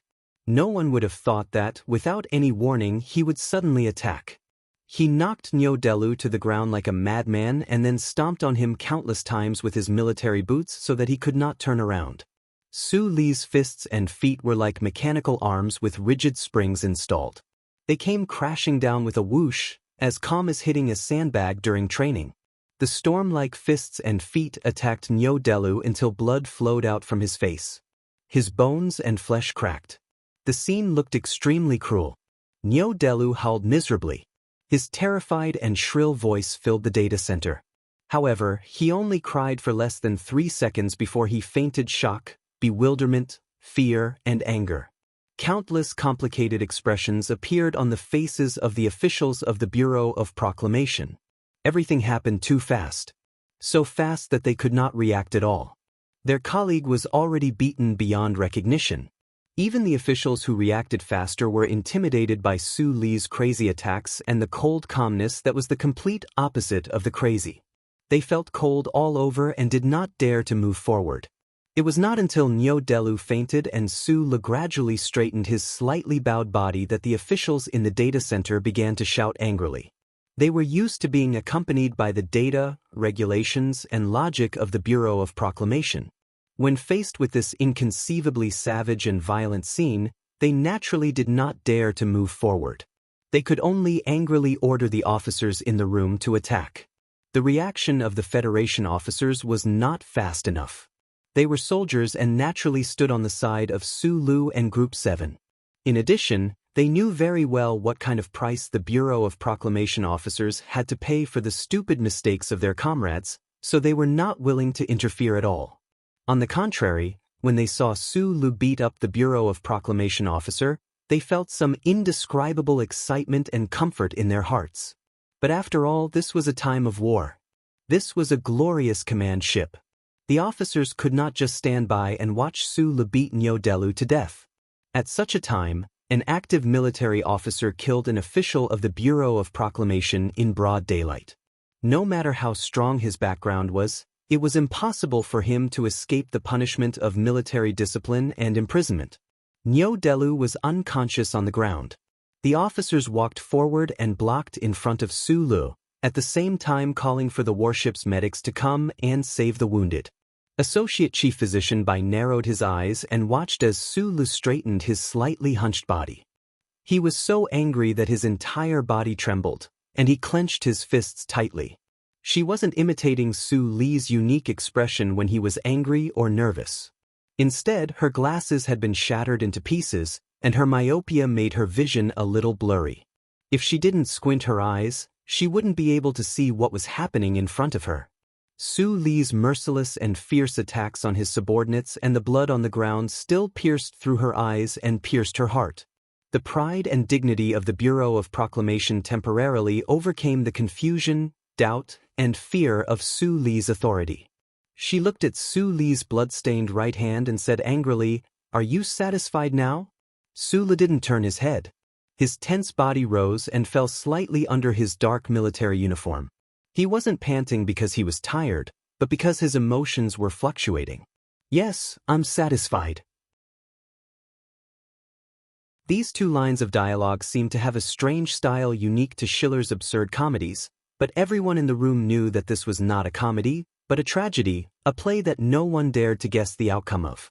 The officers blocked in front of Su Lu because they didn't want him to really kill Nyo Delu, but they couldn't really arrest him either. They were just a little worried. The glory of the Charter had protected the Federation for countless years. The Bureau of Proclamation was an extremely special organization in the Federation. The government and the parliament couldn't order the building at the end of the road around. Even the successive presidents and the war god Li Pifu had to give the Bureau of Proclamation due respect. More importantly, the Bureau of Proclamation's authority and the unspeakable connection it had with the chips on the back of the people's necks made everyone subconsciously fear or forcibly forget the existence of the Bureau of Proclamation. Once they met, even the 7 great families had to temporarily avoid them. The people in the room had never seen or heard of anyone. In fact, no one in the Federation had ever heard of anyone like Su Lu challenging the Bureau of Proclamation's position in such a bloody way, humiliating the Bureau of Proclamation's glory in such a violent way. "You dare violate the first charter." Nyo Delu was carried out of the room by the medics. The people in the room calmed down a little, but it wasn't because they were calm. Instead, they began to have time to think about the next problem. A delicate and pretty female official of the Bureau of Proclamation stared at Su Lu and said those words with an incredulous tone, as if she had naturally sentenced him to death. The officers looked silently and worriedly at Su Lu. They thought to themselves, even if you have the Lees of Philadelphia and the Department of Defense behind you, who can save you after violating the first charter? After all, you're still not the new war god of the Federation. From the time of the catastrophe until now, in countless years, no one had been able to challenge the Bureau of Proclamation and win. In fact, basically no one had ever dared to challenge the Bureau of Proclamation. But Su Lu happened to know a certain person who had once done such a thing in a carefree and unrestrained manner. Moreover, he could drink red wine and eat beef by the mines and visit prostitutes in the sanatorium in his spare time, enjoying life. Sulu was an uncle type of person. He had brothers, friends, beautiful girls, and comrades. He was very satisfied with days like this, so he wasn't prepared to abandon everything for no reason and rebel against the glory of the Charter. But in his opinion, the glory of the Charter and the Bureau of Proclamation were two completely different things. The Bureau of Proclamation was, after all, just a secret organization that served the central computer. He had bathed in that light countless times and chatted and joked with that existence. How could a person who had swum the sea be afraid of crossing a small ditch? His mentality was different. He couldn't be like the average person who revered the Bureau of Proclamation. When he heard the beautiful female official say those words, he was not afraid. He just silently put on his military cap and raised his blood-stained middle finger to the ceiling of the warship that glowed with a metallic luster, as if he was facing the radiance of the Charter that enveloped countless galaxies, and said, "I'm not afraid. Fuck the first Charter." This young officer was crazy. Whether it was the officials of the Bureau of Proclamation or the soldiers who were emotionally inclined towards Sulu, their expressions became extremely ugly. The same thought appeared in their minds. But Sulu wasn't done yet. He continued to raise his indecent middle finger and said to the row of high-end computing terminals and the wide holographic screen by the wall, "Old thing, this is for you." Hearing the words "old thing," the expressions of Deputy Director Bai and the officials of the Bureau of Proclamation changed slightly. They had worked in the Bureau of Proclamation building for many years, so they were very sensitive to these seemingly ordinary words. But when these words came from Su Li's mouth, they were even more shocked. The military police finally arrived. They were armed with live ammunition and made a "please" gesture to Sulu. Although they didn't use high-strength plastic ropes, it still represented some kind of mandatory requirement. Sulu walked out under escort. At this moment, a line of white light flashed in his left eye. It was the Federal Central Computer's fastest and most innocent reaction to his middle finger. "What does this have to do with me?" Seeing the old thing's answer, he couldn't help but laugh bitterly at himself. But before he walked out of the door, he stopped and looked back at the people in the room. The officials of the Bureau of Proclamations suddenly became nervous when he turned around. They didn't know if this crazy man would jump up and hit them again. The military police who came under orders subconsciously raised their guns slightly. "What's the name of the curly-haired official in our group?" He looked at Deputy Director Bai and asked. Deputy Director Bai was stunned. He said a name, narrowed his eyes and said coldly, "Why do you ask this? He's already dead. Do you want him to take responsibility? He died with us on a mission, so I have to know his name. His name will appear in the sacrifice list of the 7th group." After Sulu finished the sentence, he saluted Deputy Director Bai and left. During the battle, a Bureau of Proclamation official was beaten to the brink of being crippled. Countless people witnessed this violent scene with their own eyes.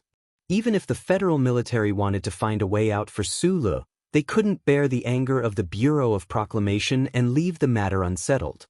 On one hand, the frontline command reported this matter to the Ministry of National Defense as quickly as possible.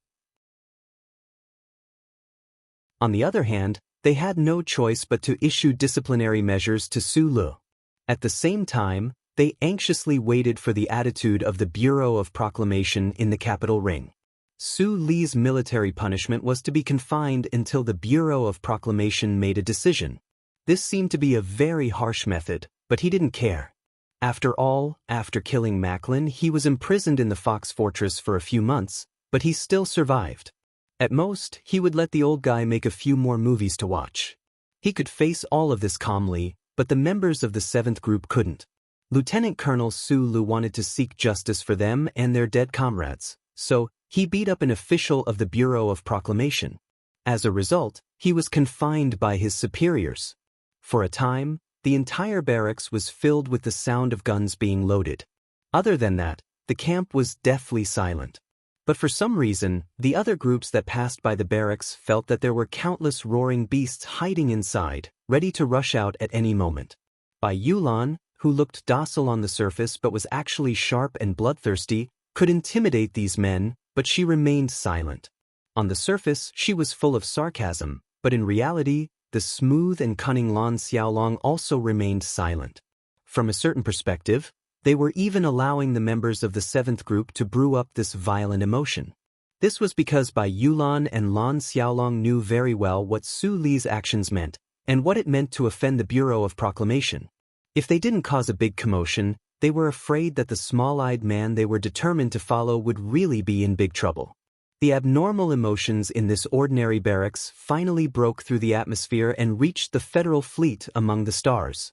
The Federal Military 163 Frontline Command Center finally made an exception and made some kind of response after a long time of deliberation. The next day, a light battleship landed in the rhombus-shaped base. Lieutenant Colonel Su Lu, who was temporarily stripped of his military position, was escorted back to the 7th Group barracks. An additional military police was sent to the barracks, but he was still confined, but in a different place. They still had to wait for the reaction from the capital ring.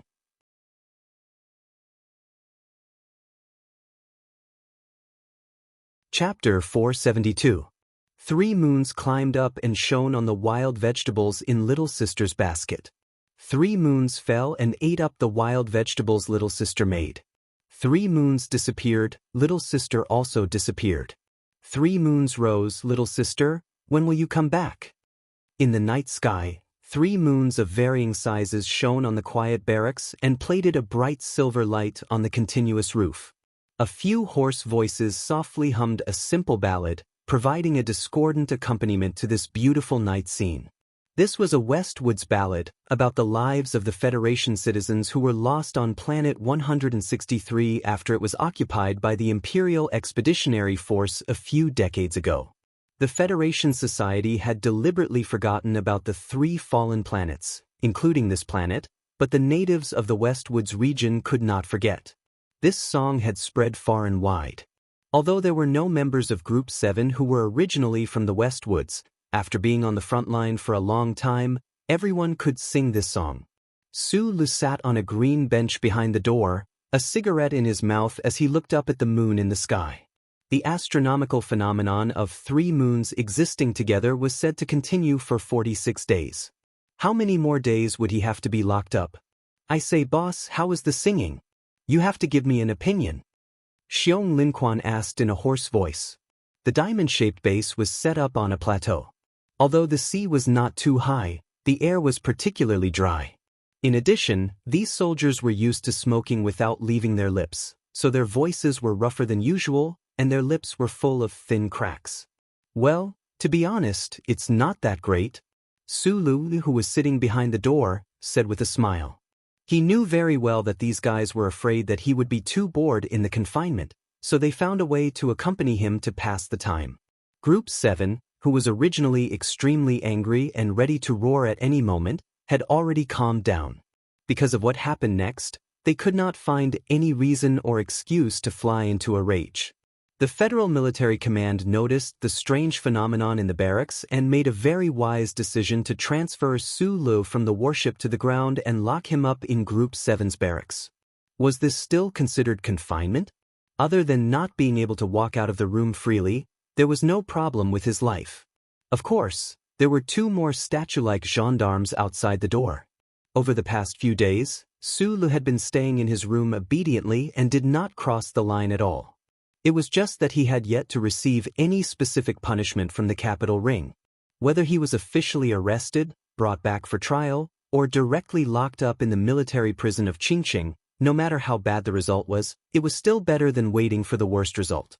In these boring days, he often moved a bench to sit by the door, enjoying the cigarettes that the team members handed him with flattering expressions, chatting with them, listening to them sing terrible songs, telling good jokes, and then laughing. He felt as if he had returned to Donglin and had become an old, unemployed miner.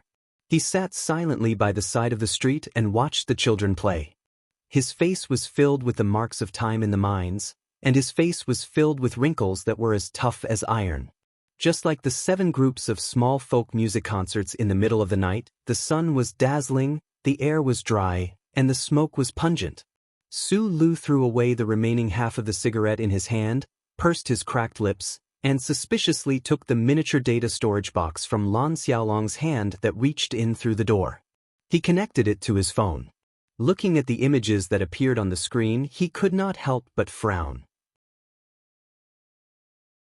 The gendarmes guarding the door without any expression finally frowned. These days, they were really tired from the various activities of Group 7. At this time, seeing that the other party seemed to be violating the confinement regulations and was secretly transmitting information, they finally could not help but want to stop it. At this time, Magnolia, who was leaning against the wall in a traditional posture with her head lowered, suddenly raised her head and glanced at the two gendarmes.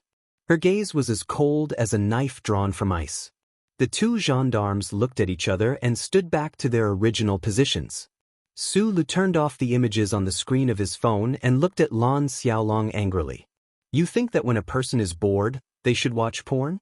Lan Xiaolong shrugged and said matter-of-factly, "Are boring literary films better to pass the time?" Su Lu was too lazy to pay attention to him. He thought to himself that if he wanted to watch porn, he could just ask the old man to send a few over and directly see the three-dimensional effect in his mind. What kind of enjoyment was that? At this moment, he saw a soldier wearing the military uniform of an armored division peeking in from the front door of the barracks. He chatted with the members of Group 7 who were guarding the door in a low voice for a while. Then he took one last look at the room where Su Lu was locked up and left reluctantly. Su Lu laughed. These days, the number of troops that often passed by the barracks of Group 7 had suddenly increased. They used all kinds of reasons and methods to stay at the door for a while longer. They curiously looked at the members of Group 7 and their director, who was already very famous and now even more famous, as if they were looking at gods. The soldiers in the base found out about the conflict between the Constitutional Bureau and Group 7 through various channels. If this kind of roar between an elephant and an ant could be considered a conflict, then there was no conflict. The explosive news of Su Lu beating up an official of the Bureau of Proclamation on the warship had already spread throughout the base. The soldiers of the Federation, who had always disliked the Bureau of Proclamation but were still afraid of them, and the netlaying teams that had just retreated from the mountains all secretly applauded this matter. While they were rubbing their palms, they also began to worry about the fate of Su Lu and Group 7. Now that there were suddenly so many people passing by, other than curiosity and excitement, it was actually the grassroots soldiers using their own methods to express some kind of powerless but particularly interesting support. "Can you let us talk to the boss alone for a while? We don't have anything else to say, we just want to have a quiet chat." Bai Yulan withdrew her right leg from the wall and took out a pack of cigarettes from the pocket of her military uniform. She gave 2 cigarettes to the 2 military policemen responsible for guarding Su Lu and then gently patted their shoulders. She looked at their slightly young faces and spoke softly. "This is not in accordance with the rules," one of the military policemen replied with some hesitation. "You should be very clear about our boss's personality these past few days. He won't run. Of course, if he wants to run, you definitely won't be able to stop him." Bai Yulan lit the cigarettes for them. The military policemen held the lit cigarettes as if they were holding a red-hot iron bar. Their expressions were abnormally nervous. Although the other party did not threaten them, they still felt a little uneasy when they saw the men fiddling with the chain magazines under the tree not far away. More importantly, the higher-ups of the military used this kind of childish method to imprison Lieutenant Colonel Su Lu, which already represented a certain attitude. After a moment of silence, the military policeman who had been like a statue for the past few days finally loosened his body and resentfully left the door. He was warmly and happily welcomed by Gu Shifeng and the other team members into the room next door. Then, there was the sound of beer being opened in the room. Su Lu sat inside the door and looked at Bai Yulan's glowing face under the scorching sun outside the door. He quietly waited for her to speak. Right now, a lot of people in the base are saying that Lieutenant Colonel Su Lu is a dog that bites without barking. Bai Yulan smiled and said, "Of course, it's a compliment." "I didn't hear it," Su Lu replied.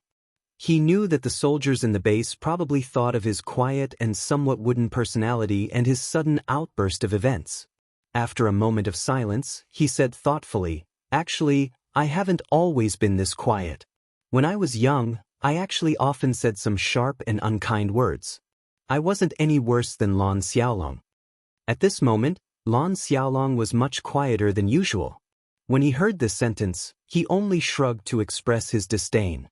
Bai Yulan thought to herself, your youth has always been a mystery. For so long, no one in Group 7 knew about it. Later, I realized that fists are more powerful than words, so now, I'm not willing to say anything. I'm only willing to use my fists. I understand, but when I heard that you beat up an official from the Bureau of Proclamation on the battleship, I was still a little shocked. Bai Yulan lowered her eyes slightly and said, in the past, Group 7 took on undercover work for the government and cooperated with the Bureau of Proclamation many times. I know that the Bureau of Proclamation is not to be trifled with. Not to be trifled with. The Constitution is dead, but people are alive. But the officials in the Bureau of Proclamation are really like dead people. Although I heard that in that building, they would also tell some unfunny jokes like these brats in Group 7. Bai Yulan raised her head, looked into Su Li's eyes and said, but last night, news came from the battleship. The official surnamed Niu, who was knocked out by you, was taken back to the main planet for treatment. However, the Bureau of Proclamation did not come up with any specific disciplinary measures against you. There's also something very puzzling. I heard that the Bureau of Proclamation team was severely criticized by the Bureau. Su Li's expression was calm. Even if all the friends around him and far away were worried about his safety, he was not too worried. He said, in fact, I've been thinking for the past few days. The Bureau of Proclamation actually values Group 7 very much. Other than us, look at the other groups in the company, including Blackhawk and Green Dragon Mountain. Which one of them would have a technical official from the Bureau of Proclamation? Bai Yulan said the news she just found out because she wanted to see Su Li's reaction and see if this matter had anything to do with him. At this time, Su Li's answer did not solve her question at all. In the Federal fleet that was patrolling outside the planet's atmosphere, the body of the command ship was not the largest, nor was it the most conspicuous. In the command hall on the second last floor, the Supreme Commander of the Theater of Operations, Deputy Commander E, sat silently in a large restraint chair. The cup of coffee next to his hand was already cold, but the general's mind could not be completely calm. As a senior commander who had experienced hundreds of battles, the fierce battle on the planet below could not affect his mood too much. Instead, the reaction of the Bureau of Proclamation yesterday had deeply shocked him. Confining Su Lu in the barracks of Group 7 was a military order that he personally signed. This was to protect the future of the young military. It was natural for the military to protect its own people. However, in his opinion, it would be difficult for Fei City and Zhou Yingxing to directly exert influence on the Bureau of Proclamation. The only person who could save Su Lu from the first charter was probably Mrs. Macho. After all, the Tai family had a close relationship with Su Lu, and the director of the Bureau of Proclamation just happened to have the surname of Macho. Macho Yingxing had not done anything in the past few days, but Su Lu was still safe and sound.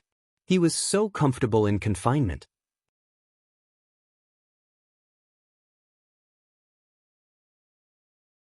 Chapter 473. Macho didn't do anything at the back of the mountain, but there was no strong wind coming from the Bureau of Proclamation building. This fact surprised many people, and even made Deputy Commander E feel waves of coldness coming from the back of his head. Although he, like many senior military officers, watched Su Li's every step on the front line as if they were looking at a newborn beast, and he also knew the expectations that old Commander Fei Cheng had for this young man, the scene that happened in front of him was really hard for him to understand, or even to imagine. The Bureau of Proclamation official who was knocked unconscious by Su Lu was taken back to the main planet of the Westwoods. What shocked everyone was that the Bureau of Proclamation not only did not immediately come up with a proposal to punish Su Lu, but also severely criticized the three groups of officials at the front line. The fierceness of the criticism was beyond people's imagination. What did this mean? The Bureau of Proclamation did not intend to hold Su Lu accountable, but instead showed a cold face to its subordinates because of the anger of this young lieutenant colonel? No one dared to believe this inference, including Deputy Commander E. Through the floor-to-ceiling porthole, he looked at the line-shaped radar on the gray-white battleship shell and the planet that was blue and gray-yellow.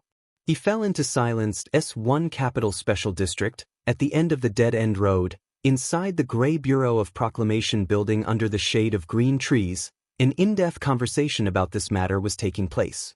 They only know how to stick to the dead rules all day long, and they still have to play the role of judge and guide in front of the troops. If I were not an officer at the front line, I'm afraid I would have already picked up the Kian and swept all these guys to death.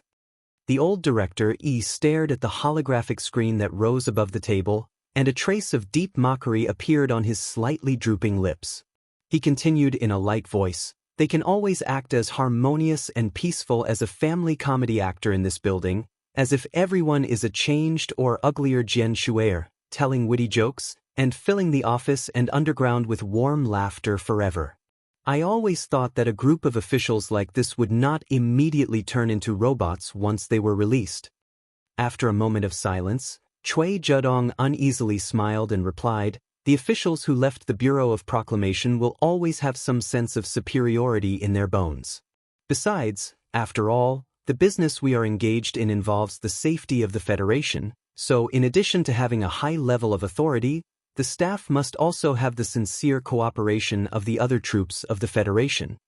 Director waved his hand to stop Cui Zhedong's explanation and said, "If you have the authority and want to cooperate sincerely, then don't always think of using your authority to oppress others. As for the sense of superiority, they are just a group of service staff. I really don't know where this bullshit sense of superiority comes from." The smile on the old director's lips became more and more unfathomable.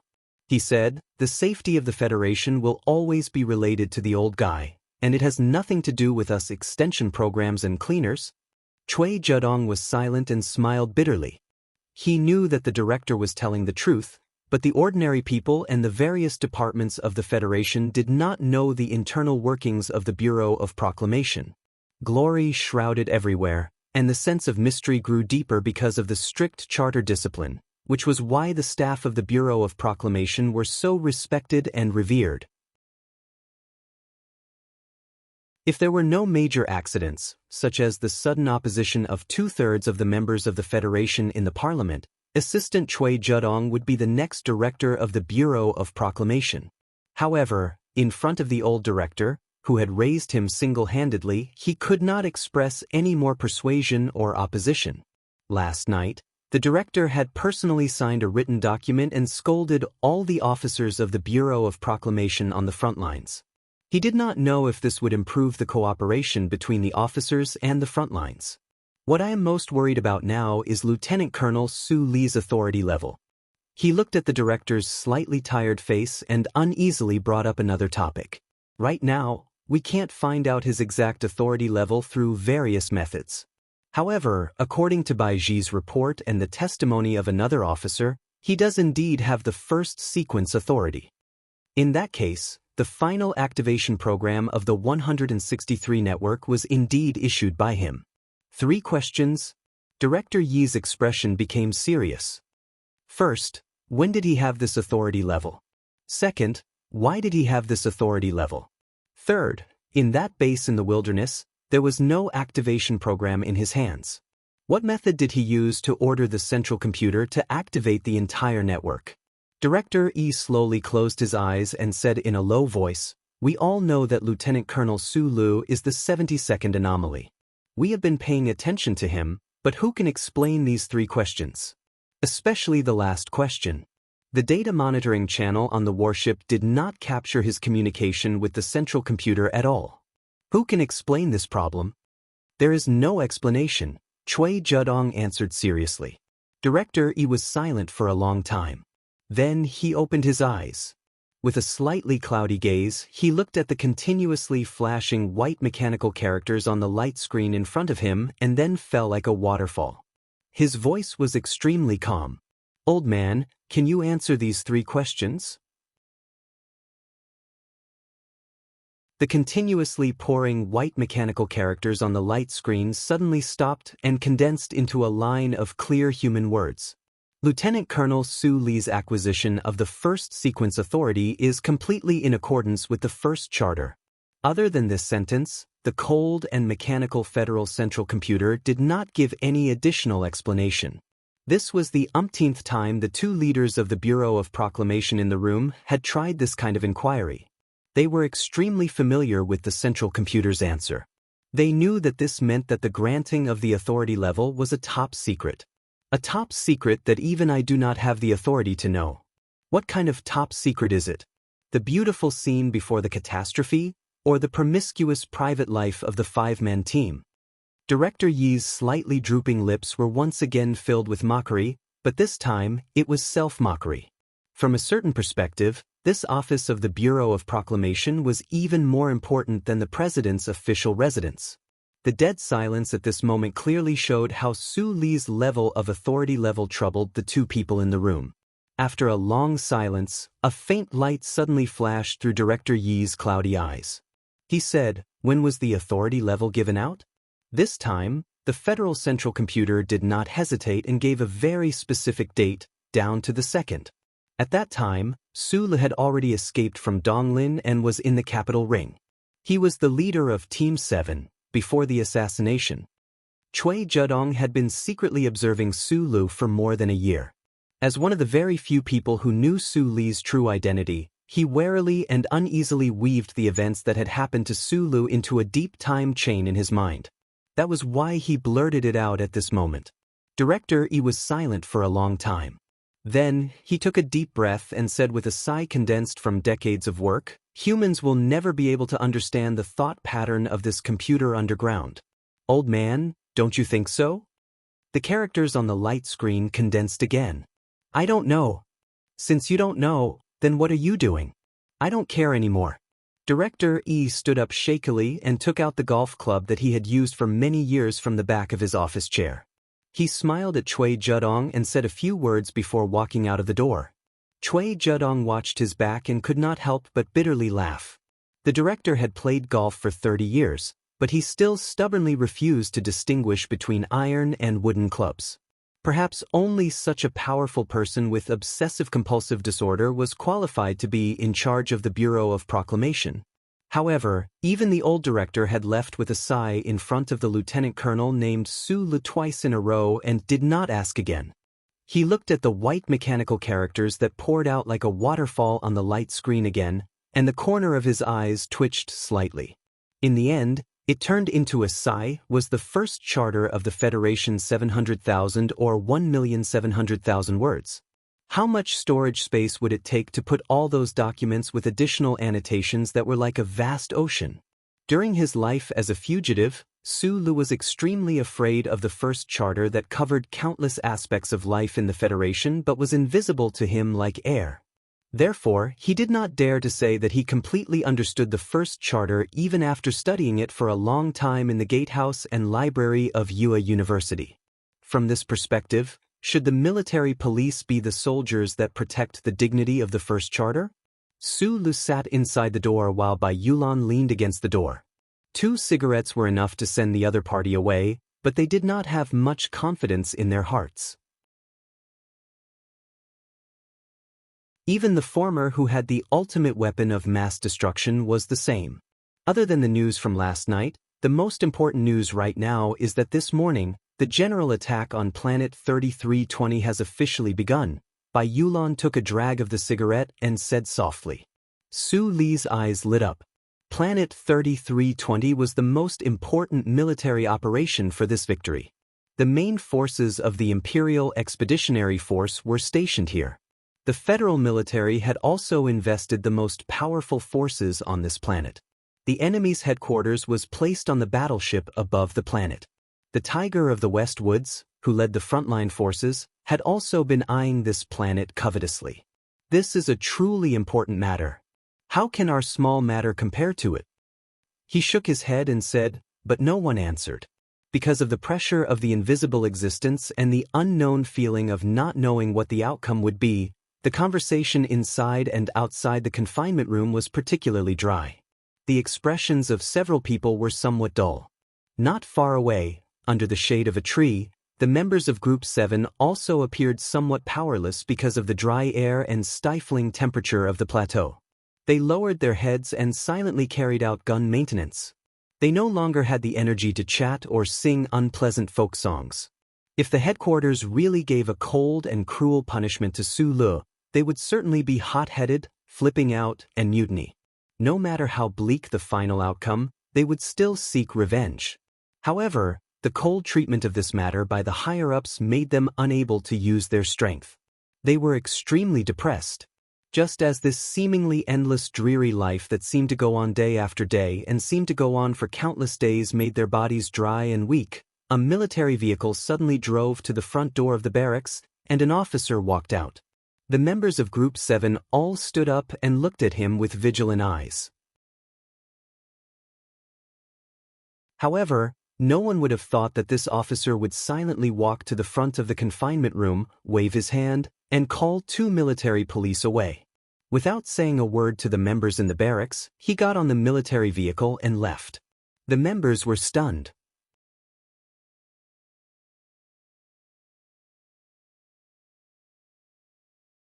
Chapter 474. The light always shone in from outside the door, and Su Le's shadow always fell backward, unable to cross the threshold in front of him, just like how he still had a somewhat rule-abiding personality in his bones.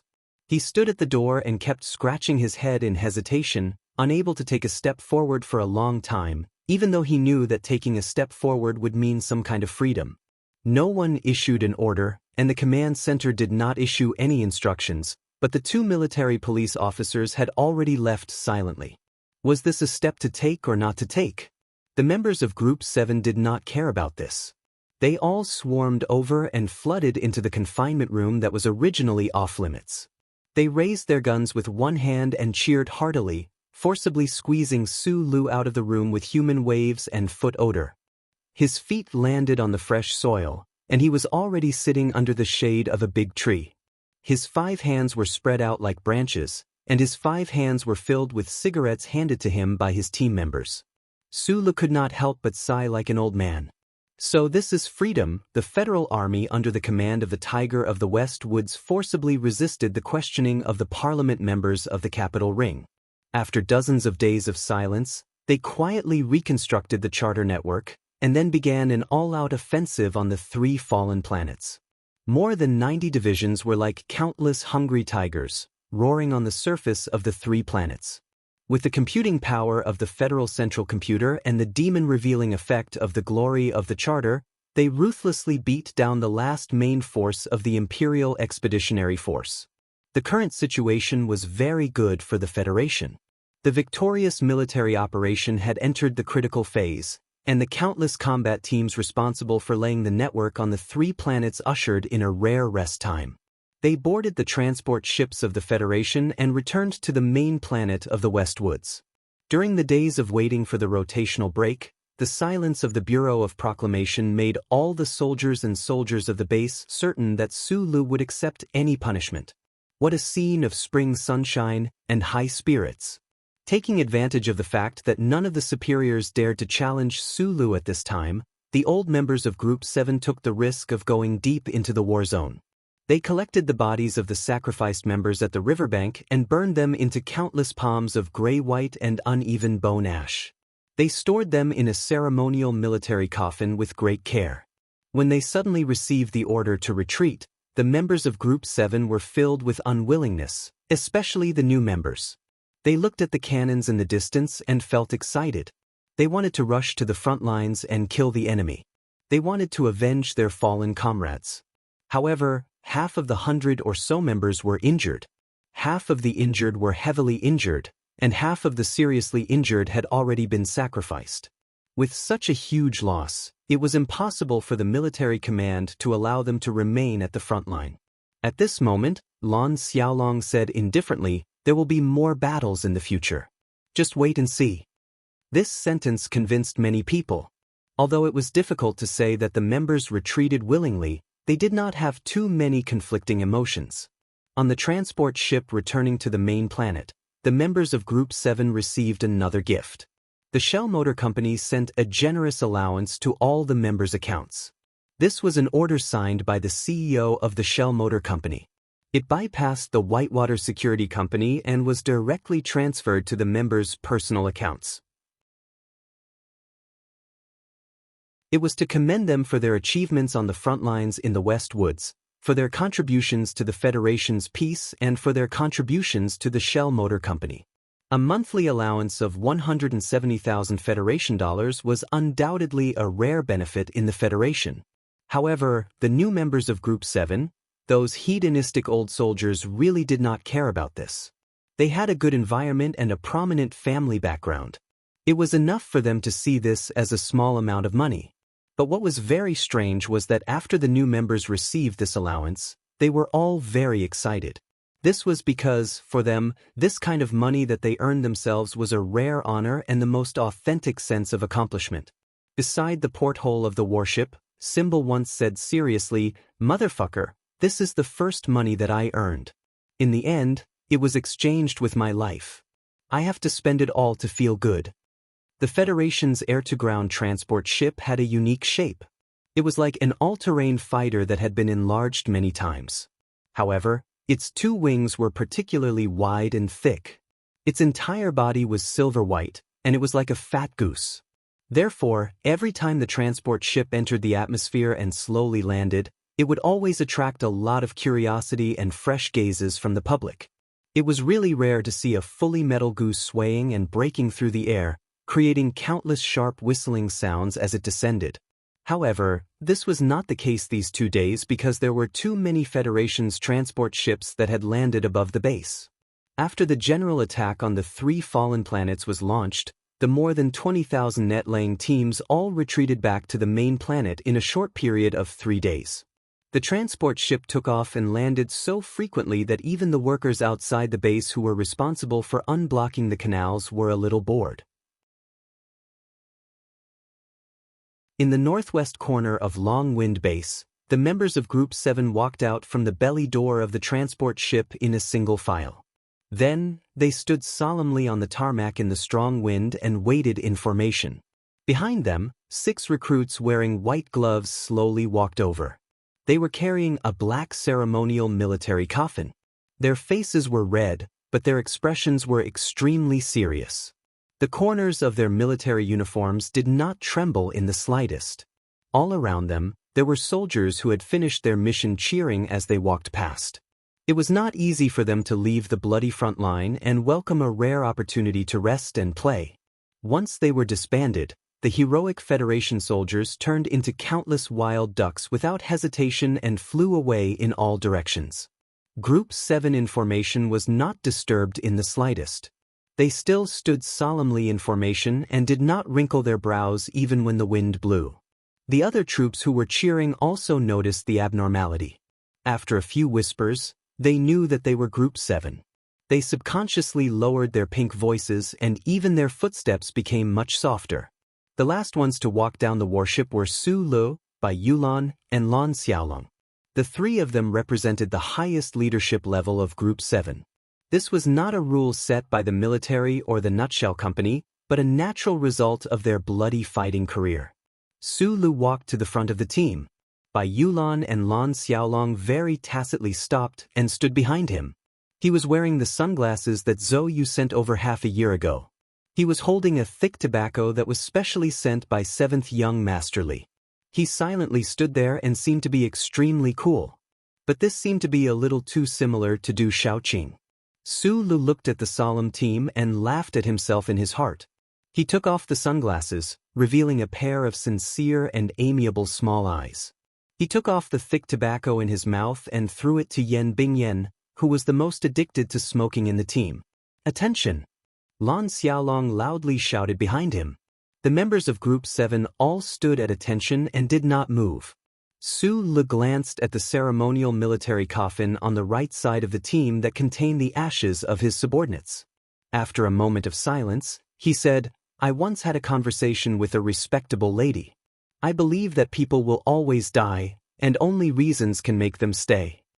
But if you think about it seriously, the truth that everyone firmly believes in, which means that the truth that we judge for ourselves, may not necessarily last forever.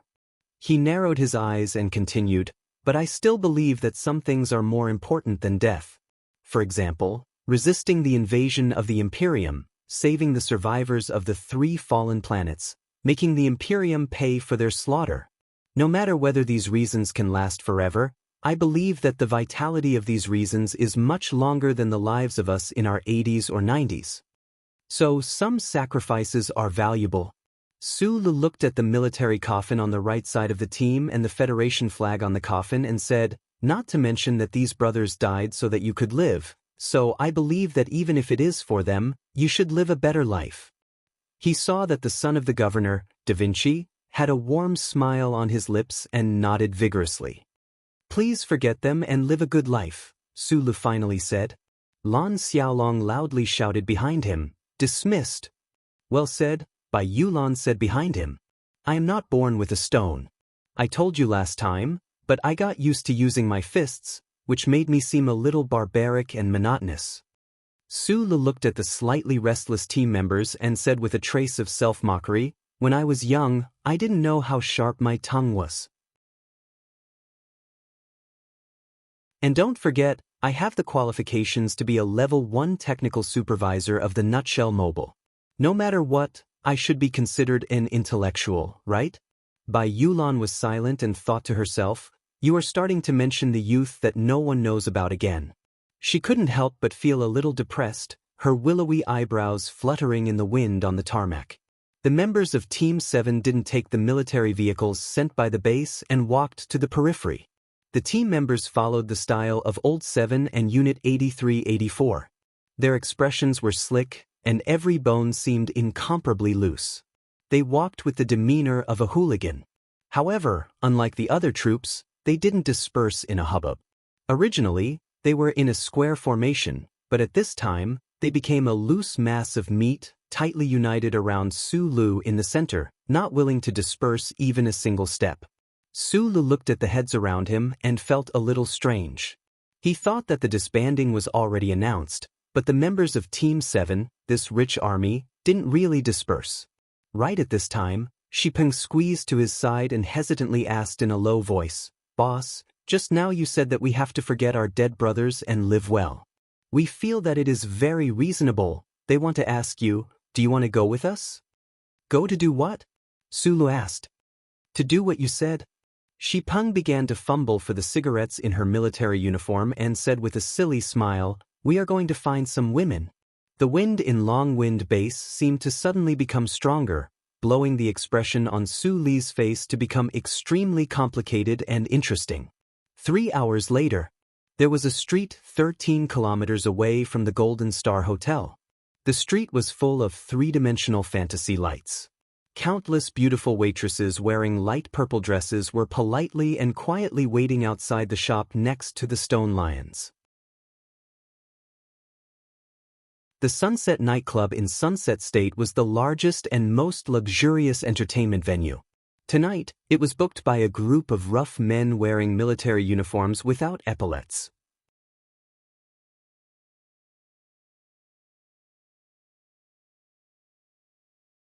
Chapter 475. At the end of the last constitutional era, the Federation and the Empire suddenly met, and then began a war that lasted for decades. The Westwoods region at the front line had a large number of troops all year round, especially during wartime. Soldiers and war supplies from all the galaxies of the Federation gathered here. Warships silently cruised outside the atmosphere. Transport ships like a flock of birds passed through the sky above the city. The people walking on the bustling streets had long been used to calm expressions, but the figures in dark military uniforms that often appeared showed that this place had long become a magnificent military camp. The Sunset State, the main planet of the Westwoods, was famous for its silver beaches and blue seas. It was the top tourist destination in the Federation, and at that time, the service industry here was extremely developed. Decades of martial law had caused the tourism industry in the Sunset State to shrink, but the countless batches of Federation soldiers resting here made the service industry more developed and more direct. Where there were people, there were rivers and lakes. Where there were men, there were brothels. The soldiers of the Federation who retreated from the front line back to the main planet to rest were tens of thousands of bachelors. Their bodies were full of hunger and thirst, and they were greatly stimulated by the life and death battles on the battlefield, so naturally, they needed to find a place to vent. The Federation government and military had always maintained a silent and non-interfering attitude towards the places and sanatoriums all over the Sunset State. They couldn't let the brave soldiers shed blood and tears on the front line and not find a way to have fun when they returned to the rear. That would be too loveless. Once there was no love, what followed was hatred, and that was why the rate of sex crimes in the West Woods sharply increased. As the saying goes, turn a blind eye to it so that everyone would feel better. 23 Blue Sea Street, the capital of the Sunset State, was a nightclub called Golden Splendor. This independent building that looked like a blue luminous box was rumored to have collected beautiful girls from all over the Federation. Whether it was the decoration or the service, it was extremely luxurious and charming. A place like this was not a place that ordinary soldiers could explore with their allowance, but it didn't prevent the army from describing this place as a man's holy land. But tonight, this nightclub attracted a lot of trouble. At the entrance, officers left with gloomy expressions from time to time. In the last crowd, a major stared coldly at the manager. Listening to the manager's gentle explanation, he was in an extremely bad mood. They were the rotational warfare officers from the 2nd Military Region. Tonight, they had to entertain a few of their comrades who had just retired from the front lines. These comrades belonged to a well-known unit in the 3rd Military Region. They were obviously not qualified enough for a normal occasion, but what made them feel extremely embarrassed was that when they arrived at the entrance, they were actually refused entry by the nightclub. Although they were angry, the officers did not overreact. Since the Golden Resplendents dared to open a business in the capital of the Sunset Province, where the military ran rampant, and had been operating in such a high profile for decades, it naturally had a very deep background behind it. He could only throw down a few words in annoyance and resentfully turn to leave. The nightclub manager looked at the back of the officer as he left. He straightened his body that had been bowing and apologizing. He couldn't help but wipe the cold sweat on his forehead and sigh softly. Of course, his boss wasn't afraid of a mere major, but as a subordinate, he didn't dare to provoke these soldiers who couldn't find a way to vent their anger. Turning around and looking at the nightclub that he had managed for several years, a bitter smile appeared on the manager's face. He wondered what the origin of the army inside was. The Golden Resplendents, which was enough to accommodate 500 guests at the same time, was actually booked by a few dozen people without any hesitation. In terms of background, Group 7 was without a doubt the most untouchable team. This team was filled with the descendants of the chairman, the sons of the governor, and the sons of tycoons. To go against the forces behind these princes at the same time, other than the strong and stubborn President Pabre, probably only someone with a temperament like Sulu could do it. This group of old soldiers who didn't care about the amount of money naturally didn't understand the meaning of sharing and saving. To spend an allowance of 170,000 yuan per person in one night, other than the Golden Resplendents, there was really no other place to go. It's nothing.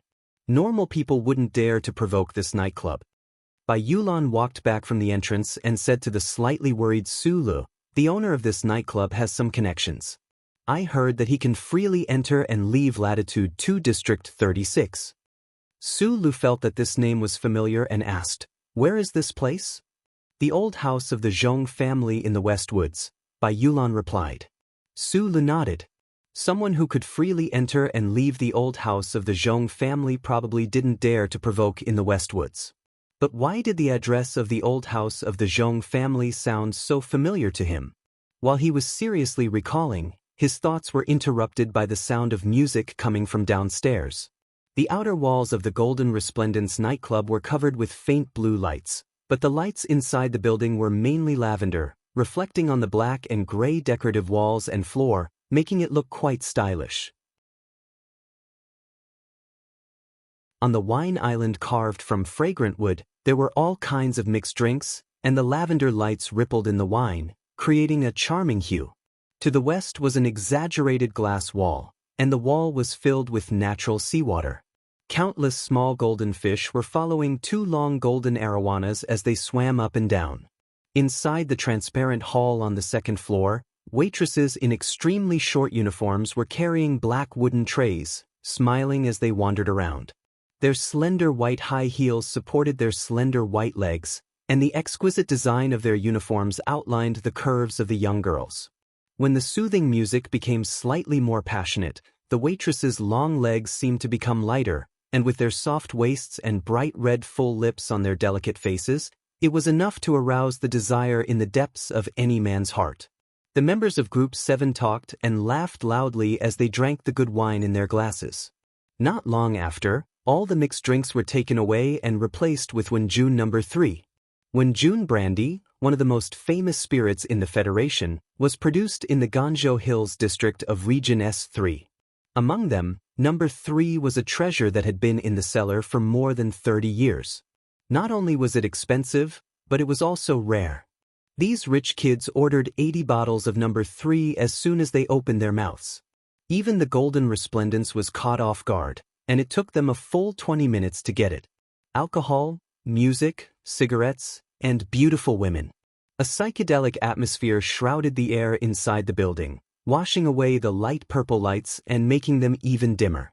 Some of the members of Group 7 were playing billiards, some were throwing darts, and some were already drunk. They were doing something they would never do in the capital ring, and that was holding a microphone and singing the military's bloody battle song with a hoarse voice as if their lives depended on it. A few of the members who drank an entire bottle of spirits in 5 minutes were already drunk, and their eyes were in a mess. For some reason, sorrow rose from their hearts, and they hugged the people beside them and cried bitterly. Then, they got up and drank again, and laughed exaggeratedly. The so-called battlefield PTSD, or the thought of sacrificed comrades, always made people more emotional like little animals. The manager and service staff of the nightclub had long been used to this kind of scene, but they were a little moved by the extravagance of these soldiers, and secretly hoped that these people would not cause trouble after drinking. Since they had booked the whole place, all the girls in the nightclub came out. A few hundred girls accompanied the 80 to 90 men, and each member had 2 or 3 girls next to them. Although the forest of flesh beside the wine pool was covered by trimmed willow leaves, it could not hide the waves of perfume and fragrance that filled the entire place. The scene was spectacular. The girls' eyes were like flowers. Although they were young, they had already seen countless people, and they had long seen the difference in this group of soldiers. Although they looked like ordinary soldiers, the stack of cash that appeared in their soft breasts from time to time made them wonder if they had the right to say that they were knowledgeable. Were there really so many rich young masters and soldiers in this world? Su Lu and a few officers sat in the largest private room on the second floor. In front of them, there were members who rushed upstairs to propose a toast. Even he was forced to drink a few glasses, and he was a little tipsy. In the end, he could not resist the eager and passionate gazes of the people around him, and he agreed to let the girls in. The most important thing in the Federal Army was honor, a sense of belonging, and a strict hierarchy. Everything had to be followed by rules. Even the absurd collective whoring of prostitutes had to be followed by rules. Therefore, the most famous girls of the majestic nightclub had always been reserved for this big box. None of the members downstairs dared to talk to them. The red card girls who had been standing outside the door for a long time were very curious about the guests who had booked the whole place today, and even more so, they wanted to know who was sitting in the main private room. At this time, when the order was given, the girls entered in a line with guessing intentions. They lined up in 2 rows in front of the main room. Some bowed their heads shyly, some were calm and gentle, and some had vicissitudes of life in their eyes. There were many different styles. At this time, Su Lu put down his wine glass and subconsciously looked up. Suddenly, he saw a girl wearing a black dress looking at him with her mouth slightly open. A trace of surprise flashed through his heart. He felt that this girl was somewhat familiar, as if he had seen her somewhere before. At this time, the members in the private room, who had long been unable to hold themselves back, began to take attendance.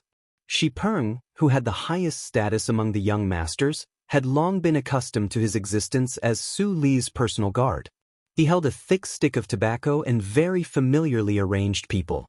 Of course, he first arranged the best girl to be next to Sulu. No one would have thought that at this time, the girl wearing the black dress gently clenched her fists and nervously walked over to Sulu. This was definitely against the rules. Shi Peng's eyebrows wrinkled. The female manager who led the team into the room had a slightly panicked expression. She didn't know if she would offend these people of unknown origin, but obviously not to be trifled with. At this time, Sulu suddenly scratched his head and happily grinned. He didn't dare to be sure and asked, "Lulu?" The girl wearing the black dress was slightly startled. It seemed that she didn't expect this little boy to remember her name. A trace of pleasant surprise appeared on her face, and she sweetly smiled and sat down. The room was silent. Whether it was the members or the girls, they all looked at the young man and woman in astonishment. The girls were shocked that Lulu actually knew this big shot who was obviously a senior officer. The members of Group 7 were more shocked and envious. They secretly thought to themselves, no wonder the frontline troops always said that their manager was a dog that bites but doesn't bark. What a well-behaved young man. Who would have thought that he was actually such a playboy? As the prospective son-in-law of the Minister of Defense, he had an ambiguous relationship with the national idol who was doted on by tens of thousands of people. He even had who knows how many times with that green dragon Mountain Z. Now that he was countless light years away from the capital ring, he could actually casually walk into a nightclub and see his old flame. "I'm going home. I need to quickly pass the road test in the next 2 days and then go back to Dacheng to fix up the house." The feeling during the annual meeting was actually very good. It was rare for everyone to get together, drink some wine, and talk. To be honest, what we talked about was mostly about writing books. We were more dedicated to our work than we thought. As for the card game that White Bird mentioned, that was organized by that guy. 72, the Enchantress, and I were all dragged to the table by him. 72, the Enchantress, and I didn't know how to play at all. I swear on my father's integrity that this fatty did this last year. We only played for an hour in total. 72 and I didn't lose a single cent and didn't win a single cent. The winner won very little and even had to treat us to hot pot. Snowball had more than 10 people and played 2 tables. The Enchantress paid the bill and won the Enchantress. They only won 40 renminbi. Isn't this a huge loss? P.S. Speaking of the book, I really wrote that chapter when I was drunk. Today, I seriously look back and found that other than a few typos, the quality was really good. It was very unexpected. During the dinner at night, I was still chatting with my friends. After drinking, I could only write poems, but it was difficult to write stories. Except for a god like Blood Red. But it seems that is not the case. Although drinking makes one sleepy, as long as one's obsession is strong enough and one keeps the promise, one can always write something good. Yesterday, when they saw the words "resplendent" on the road to Kunming, all the comrades from Shanghai collectively exclaimed. Of course, you have to believe that I'm from CJ. All of us are from CJ. This is the truth. This society is not as CJ as we want it to be. If you seriously think about it, this group of otakus who write web novels are the most CJ people.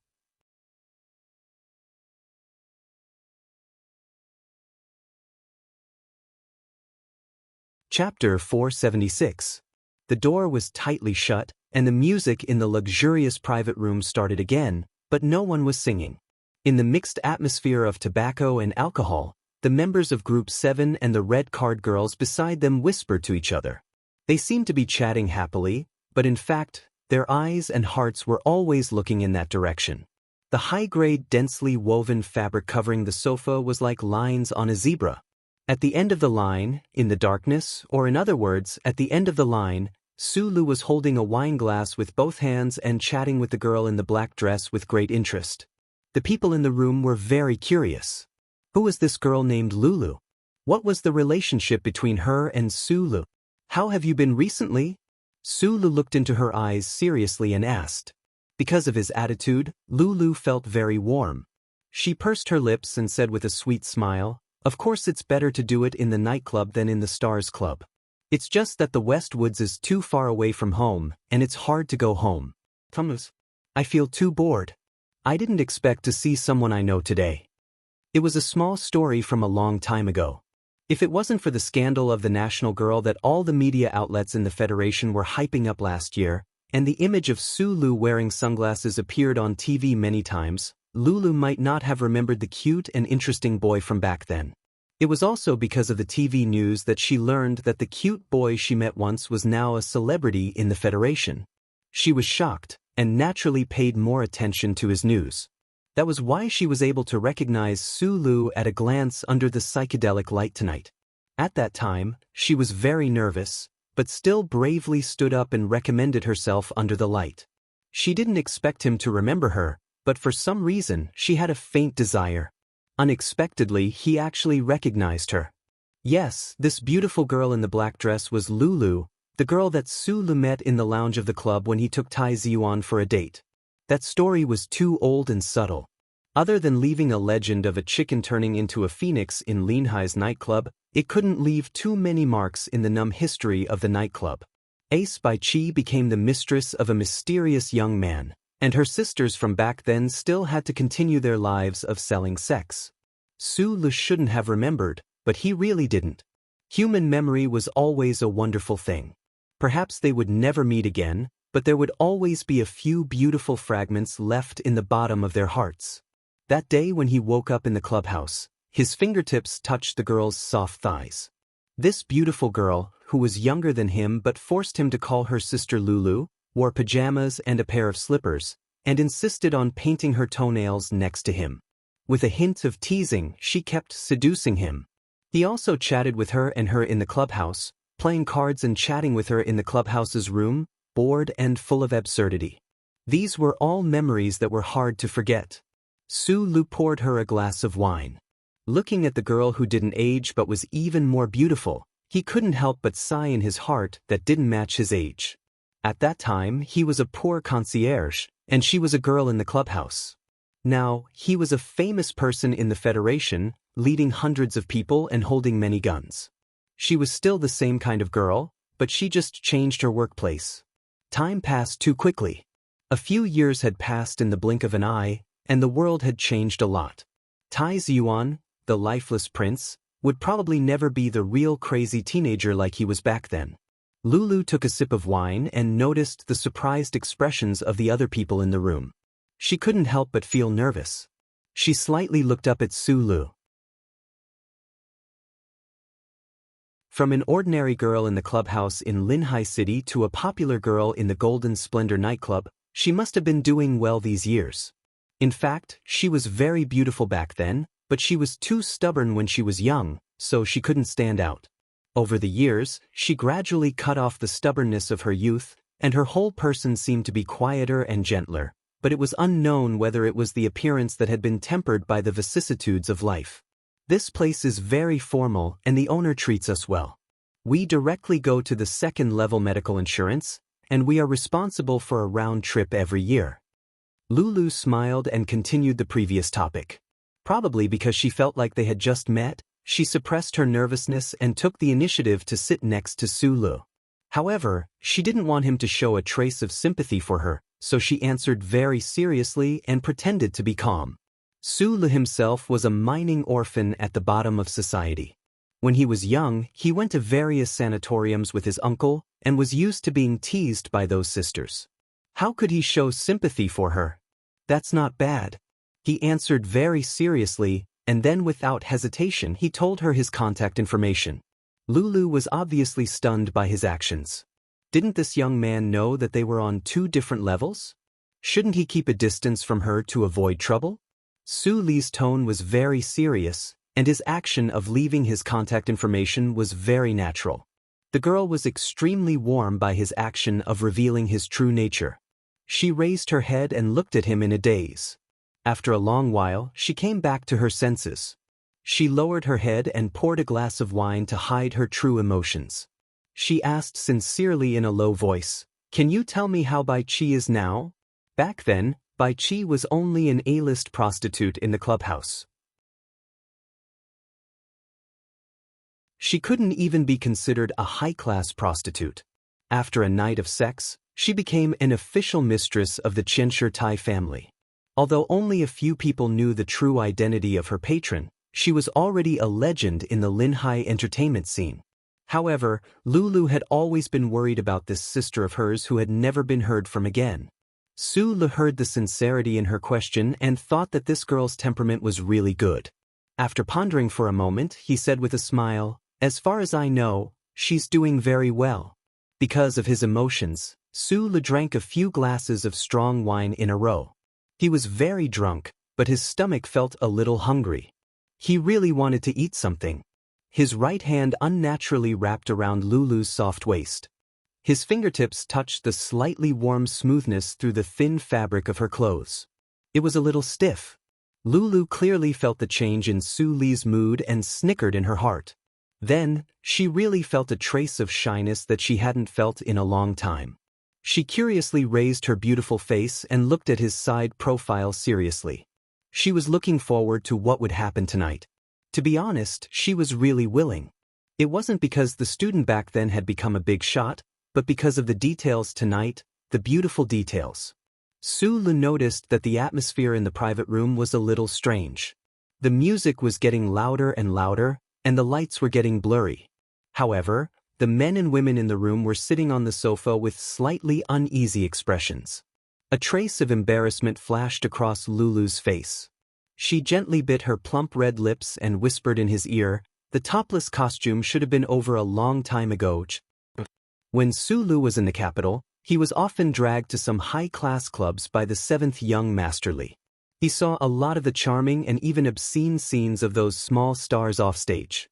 Although he had never really tasted meat, he was not unfamiliar with this situation. After a moment of silence, he knew that it was because he was in the private room that the team members were a little uneasy. He was even more unwilling to let Lulu stay here. Although she was definitely not anyone to him, but when he thought of that kind of scene, his hidden male heart began to feel unhappy. He took Lulu's hand and stood up. He said to the people in the room, "We're going to eat supper. You guys have fun." The 7 men were stunned for a moment. They stared blankly at Su Lu dragging the beautiful girl out of the room. When they saw the door was closed, they finally understood what had happened. In an instant, a burst of strong cheers broke out. Bai Yulan, who had been silently sitting in the shadows, pulled away the girl's hand that was on her thigh. She gave a few of the older team members a look. The team members in the hall of the nightclub watched Su Lu drag the girl out of the building.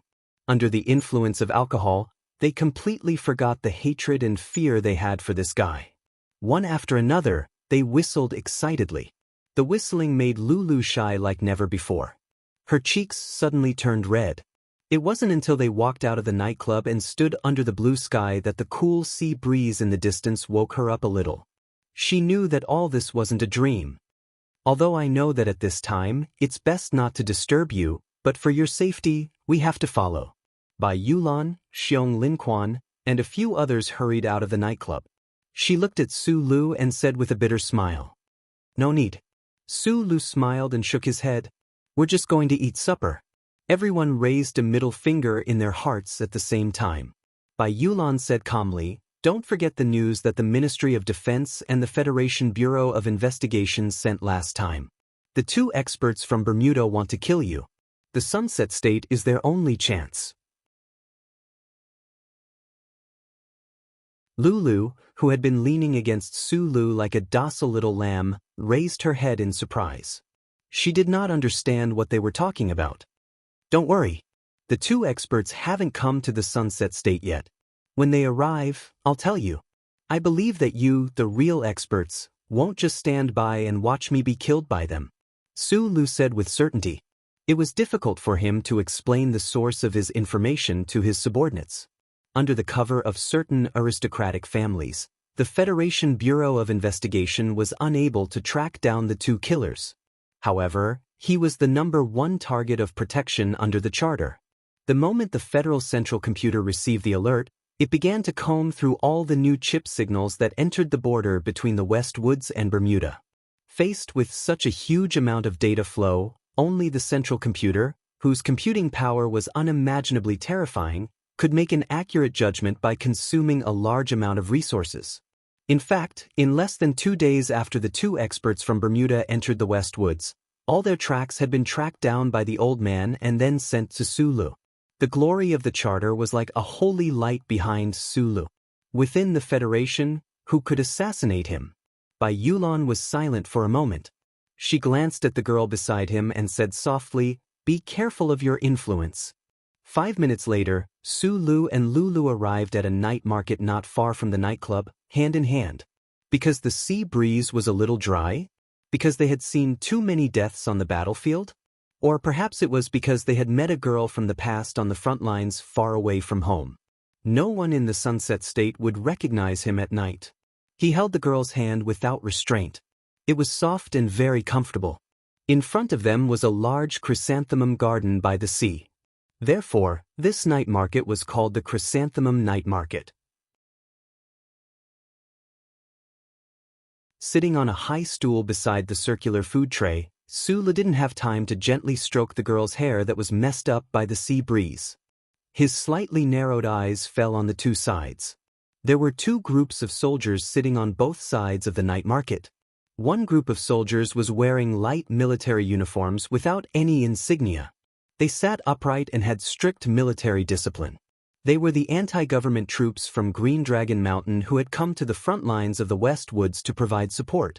The other group of soldiers who were staring at the anti-government troops from Green Dragon Mountain with hostile eyes were from the 2nd Military Region.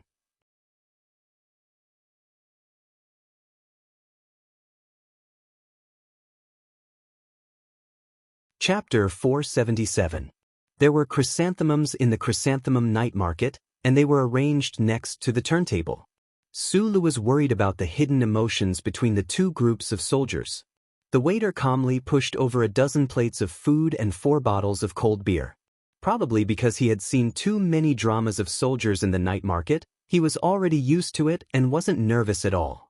Although the soldiers on both sides of the night market were brewing an angry atmosphere, they probably had misgivings about the military police all over Sunset Province, so they didn't make a move. Sulu shook his head. He used the tip of his finger to scratch his slightly itchy eyebrows. He let go of the worry in his heart and opened the bottle of beer to pour a cup for Lulu. The golden liquid overflowed the cup with foam. Right now, they weren't in the luxurious room of the Golden Splendor nightclub. He and the girl were alone in the sea breeze, and for a moment, they couldn't find much to talk about. They were originally strangers, but they coincidentally met many years ago. Su Li's silence was because some of the troops were nervous. The smoke of the battlefield and the contract of life and death could arouse the instinctive desires of humans. It was probably because of the fear of death that the subconscious delayed the outbreak of lust. He was a normal young man, so on this cold night he naturally had some expectations and excitement. Lulu was also secretly a bit nervous, but she also felt awkward because it was completely inconsistent with her profession. Thus, the two could only lower their heads and smile as they drank, chatting about the architectural style of Linhai Province. However, this was not something that Sulu was good at, something that Miss Lulu would know. He didn't know how many glasses of beer had gone down his stomach, but the alcohol had gotten to his head. The girl beside him had become even more beautiful and alluring. Sulu felt his face heat up. Just as he was about to say something, he suddenly heard a mocking voice coming from his right. "A bunch of bumpkins, looks like you're really used to being poor in those crappy mountains. So many of you only order so little to eat. I say, you've already spent so much of our military funds, why are you still pretending to be poor?" The one who said this was an officer of the 2nd Military Region. Probably because he drank too much, he no longer had any scruples and vented all of the disdain and hatred in his heart. When they heard this extremely bitter ridicule, the Federation government soldiers began to roar with laughter. They provocatively shouted at the night market owner, saying that they wanted to add more food to the anti-government army. When the Green Dragon Mountain soldiers heard these noises, they angrily raised their heads and stared in that direction. Dressed in thin, light-colored military uniforms, they looked like a group of miscellaneous soldiers, but their discipline was really very strict. Although they were angry, they maintained absolute silence. However, it was this silence that suddenly erupted with a certain kind of aura, oppressing the entire night market inexplicably. Sulu saw that Lulu was a bit nervous. He explained to him. to the Federation's special force is now the Federation's firsts. Hearing his explanation, Lulu didn't feel relieved. The fear on her face became even stronger. After all, she was an ordinary girl living in S1. She had heard a lot of propaganda from the federal government since she was young. It was easy for her to associate the anti-government army with violent, bloody, and cruel words. Sulu remained silent. Today, the Federation was reconciled. President Pabre and Nanshue's leader held a historic handshake. The Green Dragon Mountain anti-government army was reorganized into the first special force. However, no one knew when that crack in people's hearts would truly be erased. Even he himself often forgot the name of the first special force. He habitually called these soldiers the anti-government army. The Green Dragon Mountain soldiers in the corner of the night market lowered their heads under the cold gaze of their commanding officer. They continued to quietly eat, from time to time picking up the water bottle beside them to drink a mouthful of water. Sulu looked at the few plates of food on their table, as well as the cheap food on the plates. He felt a bit moved in his heart. He was moved by the other side's iron-like military discipline, as well as their unique temperament. That was a type of idealistic luster that could only be set off by simple and even poverty. But since it had already been reorganized, the Federation government wouldn't go so far as to cut off the other side's supplies. A trace of doubt flashed through Su Li's ink-black brows. He took out a military encrypted phone and dialed Shi Qinghai's number. No one answered the phone. The doubt between his ink-black brows turned into a bit of worry. Mr. Shi was nominated by Green Dragon Mountain and directly appointed by the president to be the liaison officer between the two sides. His position was extremely high. Could it be that he had to go on some dangerous mission? The Green Dragon Mountain soldiers had just returned from the front lines. Their bodies were covered in dust. They had just disembarked from the warship and were randomly looking for a place to fill their stomachs. Unexpectedly, they chose the Chrysanthemum Night Market, the place that soldiers loved to gather. This group of simple and unadorned soldiers used the fastest speed to finish the food on their plates. The plates were very clean and not a single grain of rice was wasted.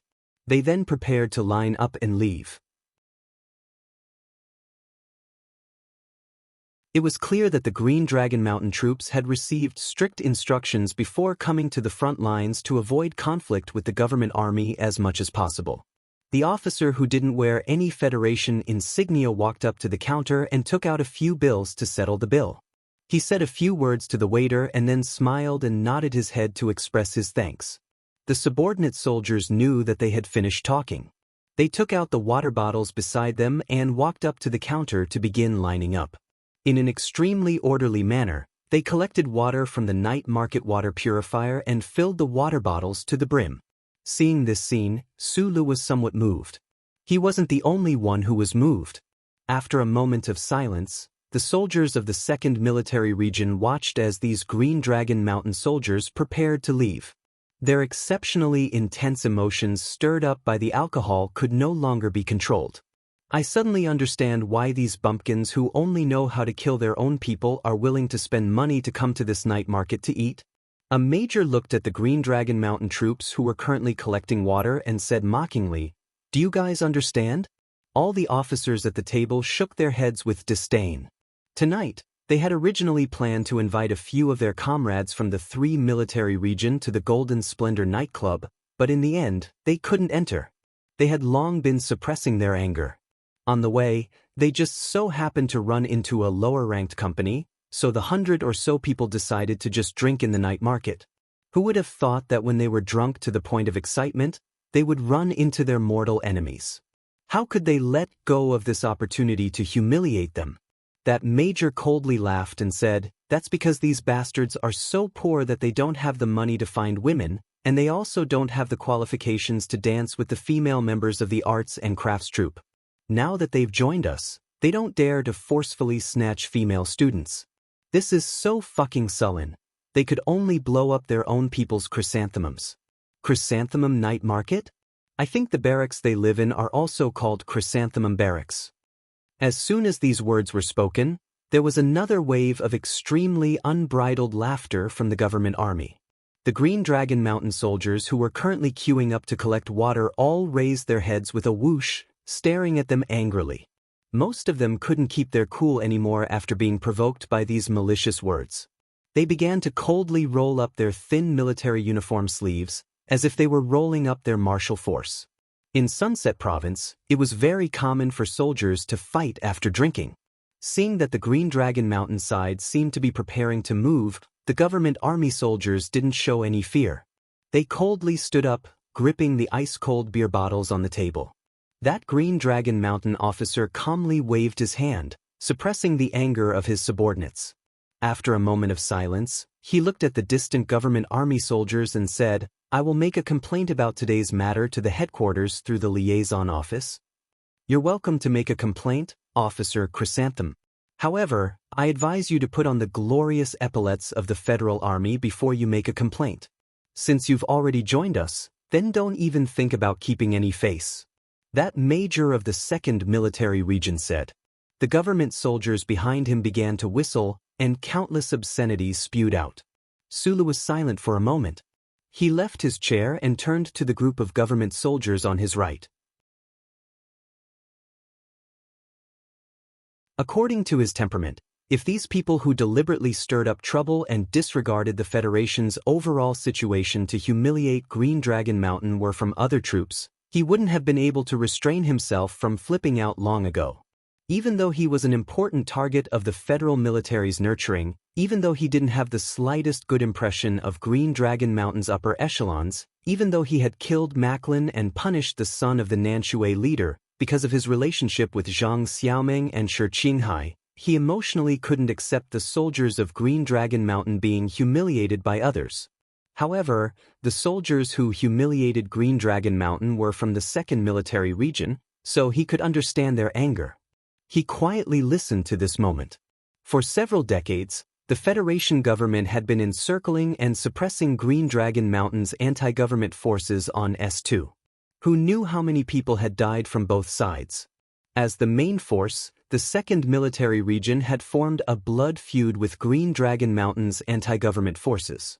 These emotional soldiers of the 2nd Military Region, who were eager to fight, must have had their closest comrades and most respected superiors who had died under the bullets of Green Dragon Mountain's anti-government forces.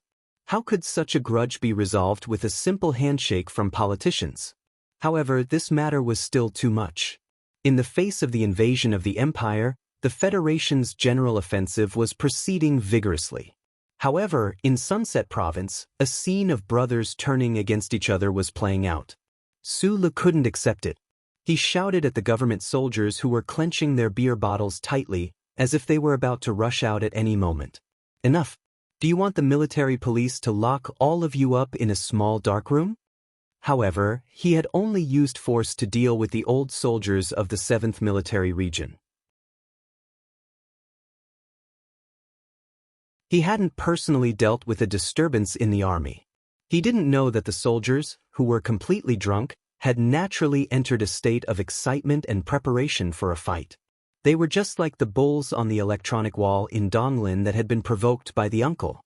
As long as there was even the slightest touch, they would sensitively jump up. The soldiers in this type of state wouldn't care about verbal threats at all. On the contrary, they just happened to need a certain point to arouse the situation. The two sides confronting each other in the Chrysanthemum night market didn't know who he was. The dusky night and the pair of eyes that were red from alcohol made it impossible for them to see Su Li's face clearly. More importantly, the military uniform he wore tonight didn't have a lieutenant colonel epaulet. It was for the sake of being low-key, but it was also a source of trouble. Thus, it was quite regrettable that Su Li's appearance became that point. "Who the fuck are you?" That major of the 2nd Military Region released a drunken burp. He looked at him from the corner of his eyes. His gaze then passed over his shoulder and landed on that group of Green Dragon Mountain soldiers. His expression suddenly changed. He roared with extreme excitement, "Brothers, go!" What was going on wasn't a person, nor was it a bullet, but a beer bottle. The government soldiers who had experience in street fights roared and threw the beer bottles in their hands towards the Chrysanthemum night market. For a moment, The night sky of Sunset Province was filled with the sound of whistling wind and the muffled sounds of beer bottles smashing into people or the ground. A few beer bottles intentionally or unintentionally flew towards Su Li's body. His expression was extremely ugly as he turned around. He completely protected Lulu's body in his arms and allowed those bottles to smash into his back. Bang bang bang bang bang. It was as if the sound of drums could be heard.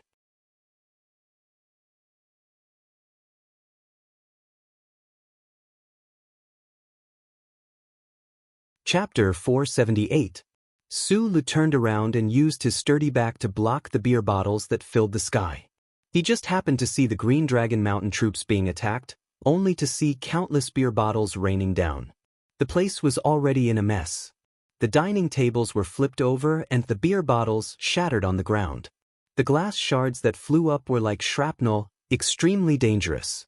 That Green Dragon Mountain military officer coldly stared over there, completely ignoring those dangerous beer bottles that flew past his head. With a bang sound, a beer bottle smashed into his head, creating a bloody wound that was so deep that the bone could be seen. The military officer expressionlessly took a deep breath, wiping away the blood on his face. Suddenly breaking the silence, he pointed over there and roared, "Fight for me!" The equipment of the Green Dragon Mountain troops was far behind the government army. Even if the Federation's Ministry of Defense provided a lot of support, they still looked pitifully plain. However, their military training and discipline far surpassed the average level of the government army. When those ferocious beer bottles flew over, they either threw themselves to the ground or lifted up the dining tables. They were extremely proficient in dodging. At this moment, hearing their commanding officer finally give the order to fight, the Green Dragon Mountain soldiers whose eyes were already burning with fire began to loudly shout. They picked up the stainless steel kettles beside them and fiercely threw them towards the government army, beginning a courageous counterattack. Bush, bush. Several kettles whistled as they flew over. These kettles were not like beer bottles that could explode, but the stainless steel kettles that were filled with clear water were exceptionally heavy and sturdy, their momentum astonishing. Following that were even more stainless steel kettles. The giant hail-like kettles pierced through the night sky, landing in the middle of the 2nd Military Region's troops. With muffled smashing sounds, they instantly smashed into many people, causing them to bleed and faint on the ground. The ground was filled with remnants of chrysanthemums and foam. The color of the beer was the same. The sky was filled with beer bottles and stainless steel kettles. The entire chrysanthemum night market immediately sank into a dangerous chaotic battle, the number of people bleeding more and more. Both sides hid behind their respective tables, howling in pain and cursing at the same time. They fought at close quarters, picking up any hard objects around them and throwing them at each other. The scene was extremely spectacular. The rest of the customers in the night market had scattered like birds and beasts when the two sides confronted each other. Su Lu tried to mediate but was trapped in the middle. There was a possibility that he would be accidentally injured by flying objects at any time. Fortunately, when the battle started, the night market waiter on the turntable was quick to react. He pulled the two of them into the turntable and at the same time, put a thick shield over their heads. From time to time, there would be heavy banging sounds on the board. Su Lu, who was frowning, held Lulu's hand and half-squatted under the board. He was a little flustered by these sounds. However, the night market attendants seemed to be relatively calm. He squatted in the corner and drew circles silently. Su Lu put down the phone and asked, "It looks like you're not that scared? We still have a lot of soldiers, so we have the most mountains in the army." Going back a few decades, there are so many old grudges between the few military regions that we can't even count them. Every time we drink too much and have nothing to do, we'll start complaining bitterly about which army abandoned their allies on the battlefield back then, and how brave we were. How could we not fight? The attendant said mockingly, "I heard the boss say that the chrysanthemum night market has been open for as long as these soldiers have been fighting for. Especially since last year, when the Federation started to counterattack, more and more soldiers came, and the number of battles became more and more frequent. Look, last week, The 3rd Red Division in the Westwoods even had a fight with a military region's special mecha team here. In the end, 3 ambulances even came. "That's really scary," Lulu said softly with a pale face. "What's so scary about it? When soldiers fight, they won't lay a hand on us commoners. Every time there's a loss, the officers of the army will naturally pay for it. All the facilities will be replaced every 2 to 3 weeks. The boss isn't that unhappy. As for us, we'll just treat it as a show." The male attendant said mockingly. He seemed to be indifferent, but in reality, his words were full of anger. After a moment, he scratched his head and said emotionally, "But a scene like today's is really rare. Fuck, hundreds of beer bottles flying in the sky. It's really fucking spectacular." As he said that, the baffle above them was hit by a heavy object. With a heavy thud, dust fell. Hide. These bastards' kettles are too hard. Fuck you. Class 3, go to the warehouse and bring the stored beer bottles over. We don't have enough ammo. Save the kettles. There's not much left. Instructor, take people to the warehouse to get beer. Can't get beer? Get the charcoal for barbecue. 10:30 o'clock, 30 degrees inclination, 50 meters distance, smash it. Countless angry roars and orders came from below the baffle. The soldiers on both sides of the conflict were using everything they could to make tactical movements for airstrikes and avoiding airstrikes. Beer bottles whizzed over, stainless steel kettles blasted over, and then rocks picked up from the beach, primitive barbecue charcoal that hadn't been completely burned. At this moment, the density of airstrikes in the Chrysanthemum night market was abnormally terrifying. There was even a legendary scene of beer bottles and stainless steel kettles colliding in the air and perishing together. The 3 people below the baffle looked at each other. Sulu listened to these sounds and felt the chaos and danger outside. He felt like he wasn't in the Westwood's main planet, Sunset State, but still on the front line of the battlefield on Fallen Star. Above his head were the missile planes of the Federation and the Empire. Everywhere was filled with the smell of burning leaves and mushroom-shaped smoke. The chaotic battle had already begun.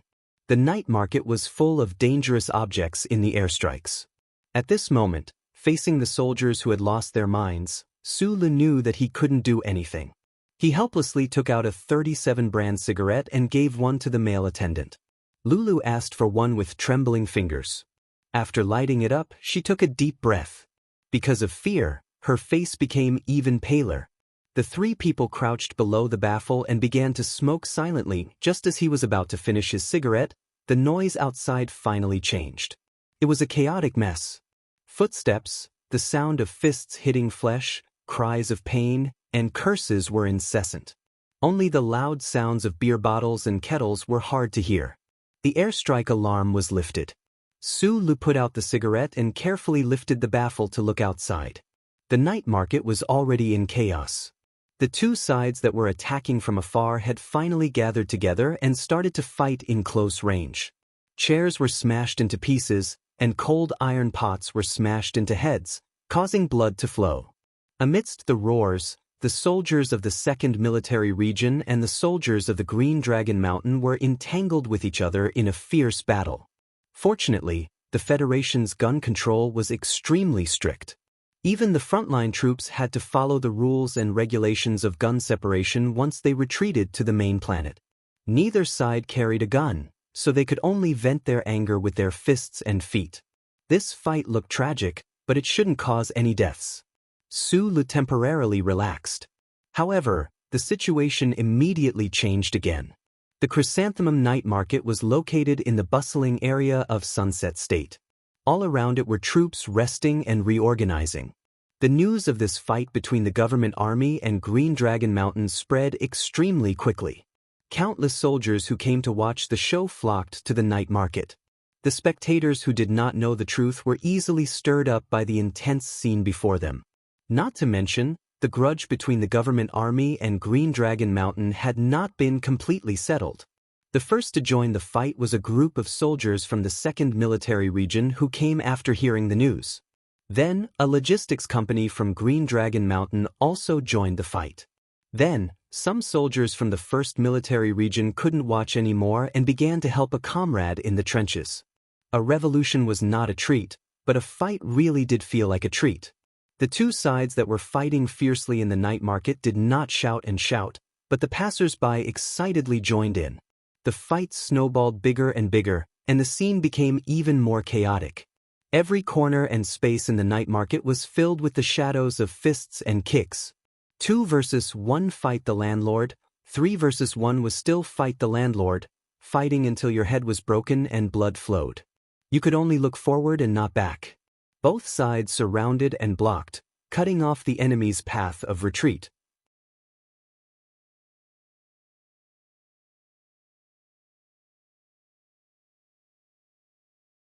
Looking at the beer bottles on the ground in front of them, the night market was a mess, and there was not a single place that was undamaged. Everyone's expression changed and they began to worry.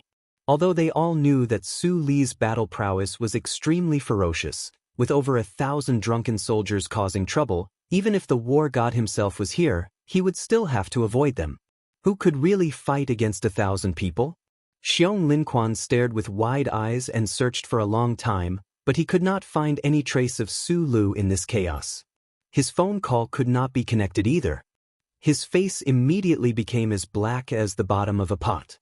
Even someone as brave as him could not help but feel anxious when faced with this crazy night market brawl scene. He took a deep breath and painfully shouted, "Fuck." Then he casually picked up a large iron pot in the mud by his feet, covered his head, and rushed into the night market. You're tuning in to the Passion Pages YouTube channel. We're so grateful for your support, and don't forget to subscribe to join us on this incredible journey through captivating stories. Your generosity through donations truly makes a world of difference, as it's the primary source of revenue that allows me to expand and enhance this channel for you. Thank you from the bottom of my heart for being a part of this adventure.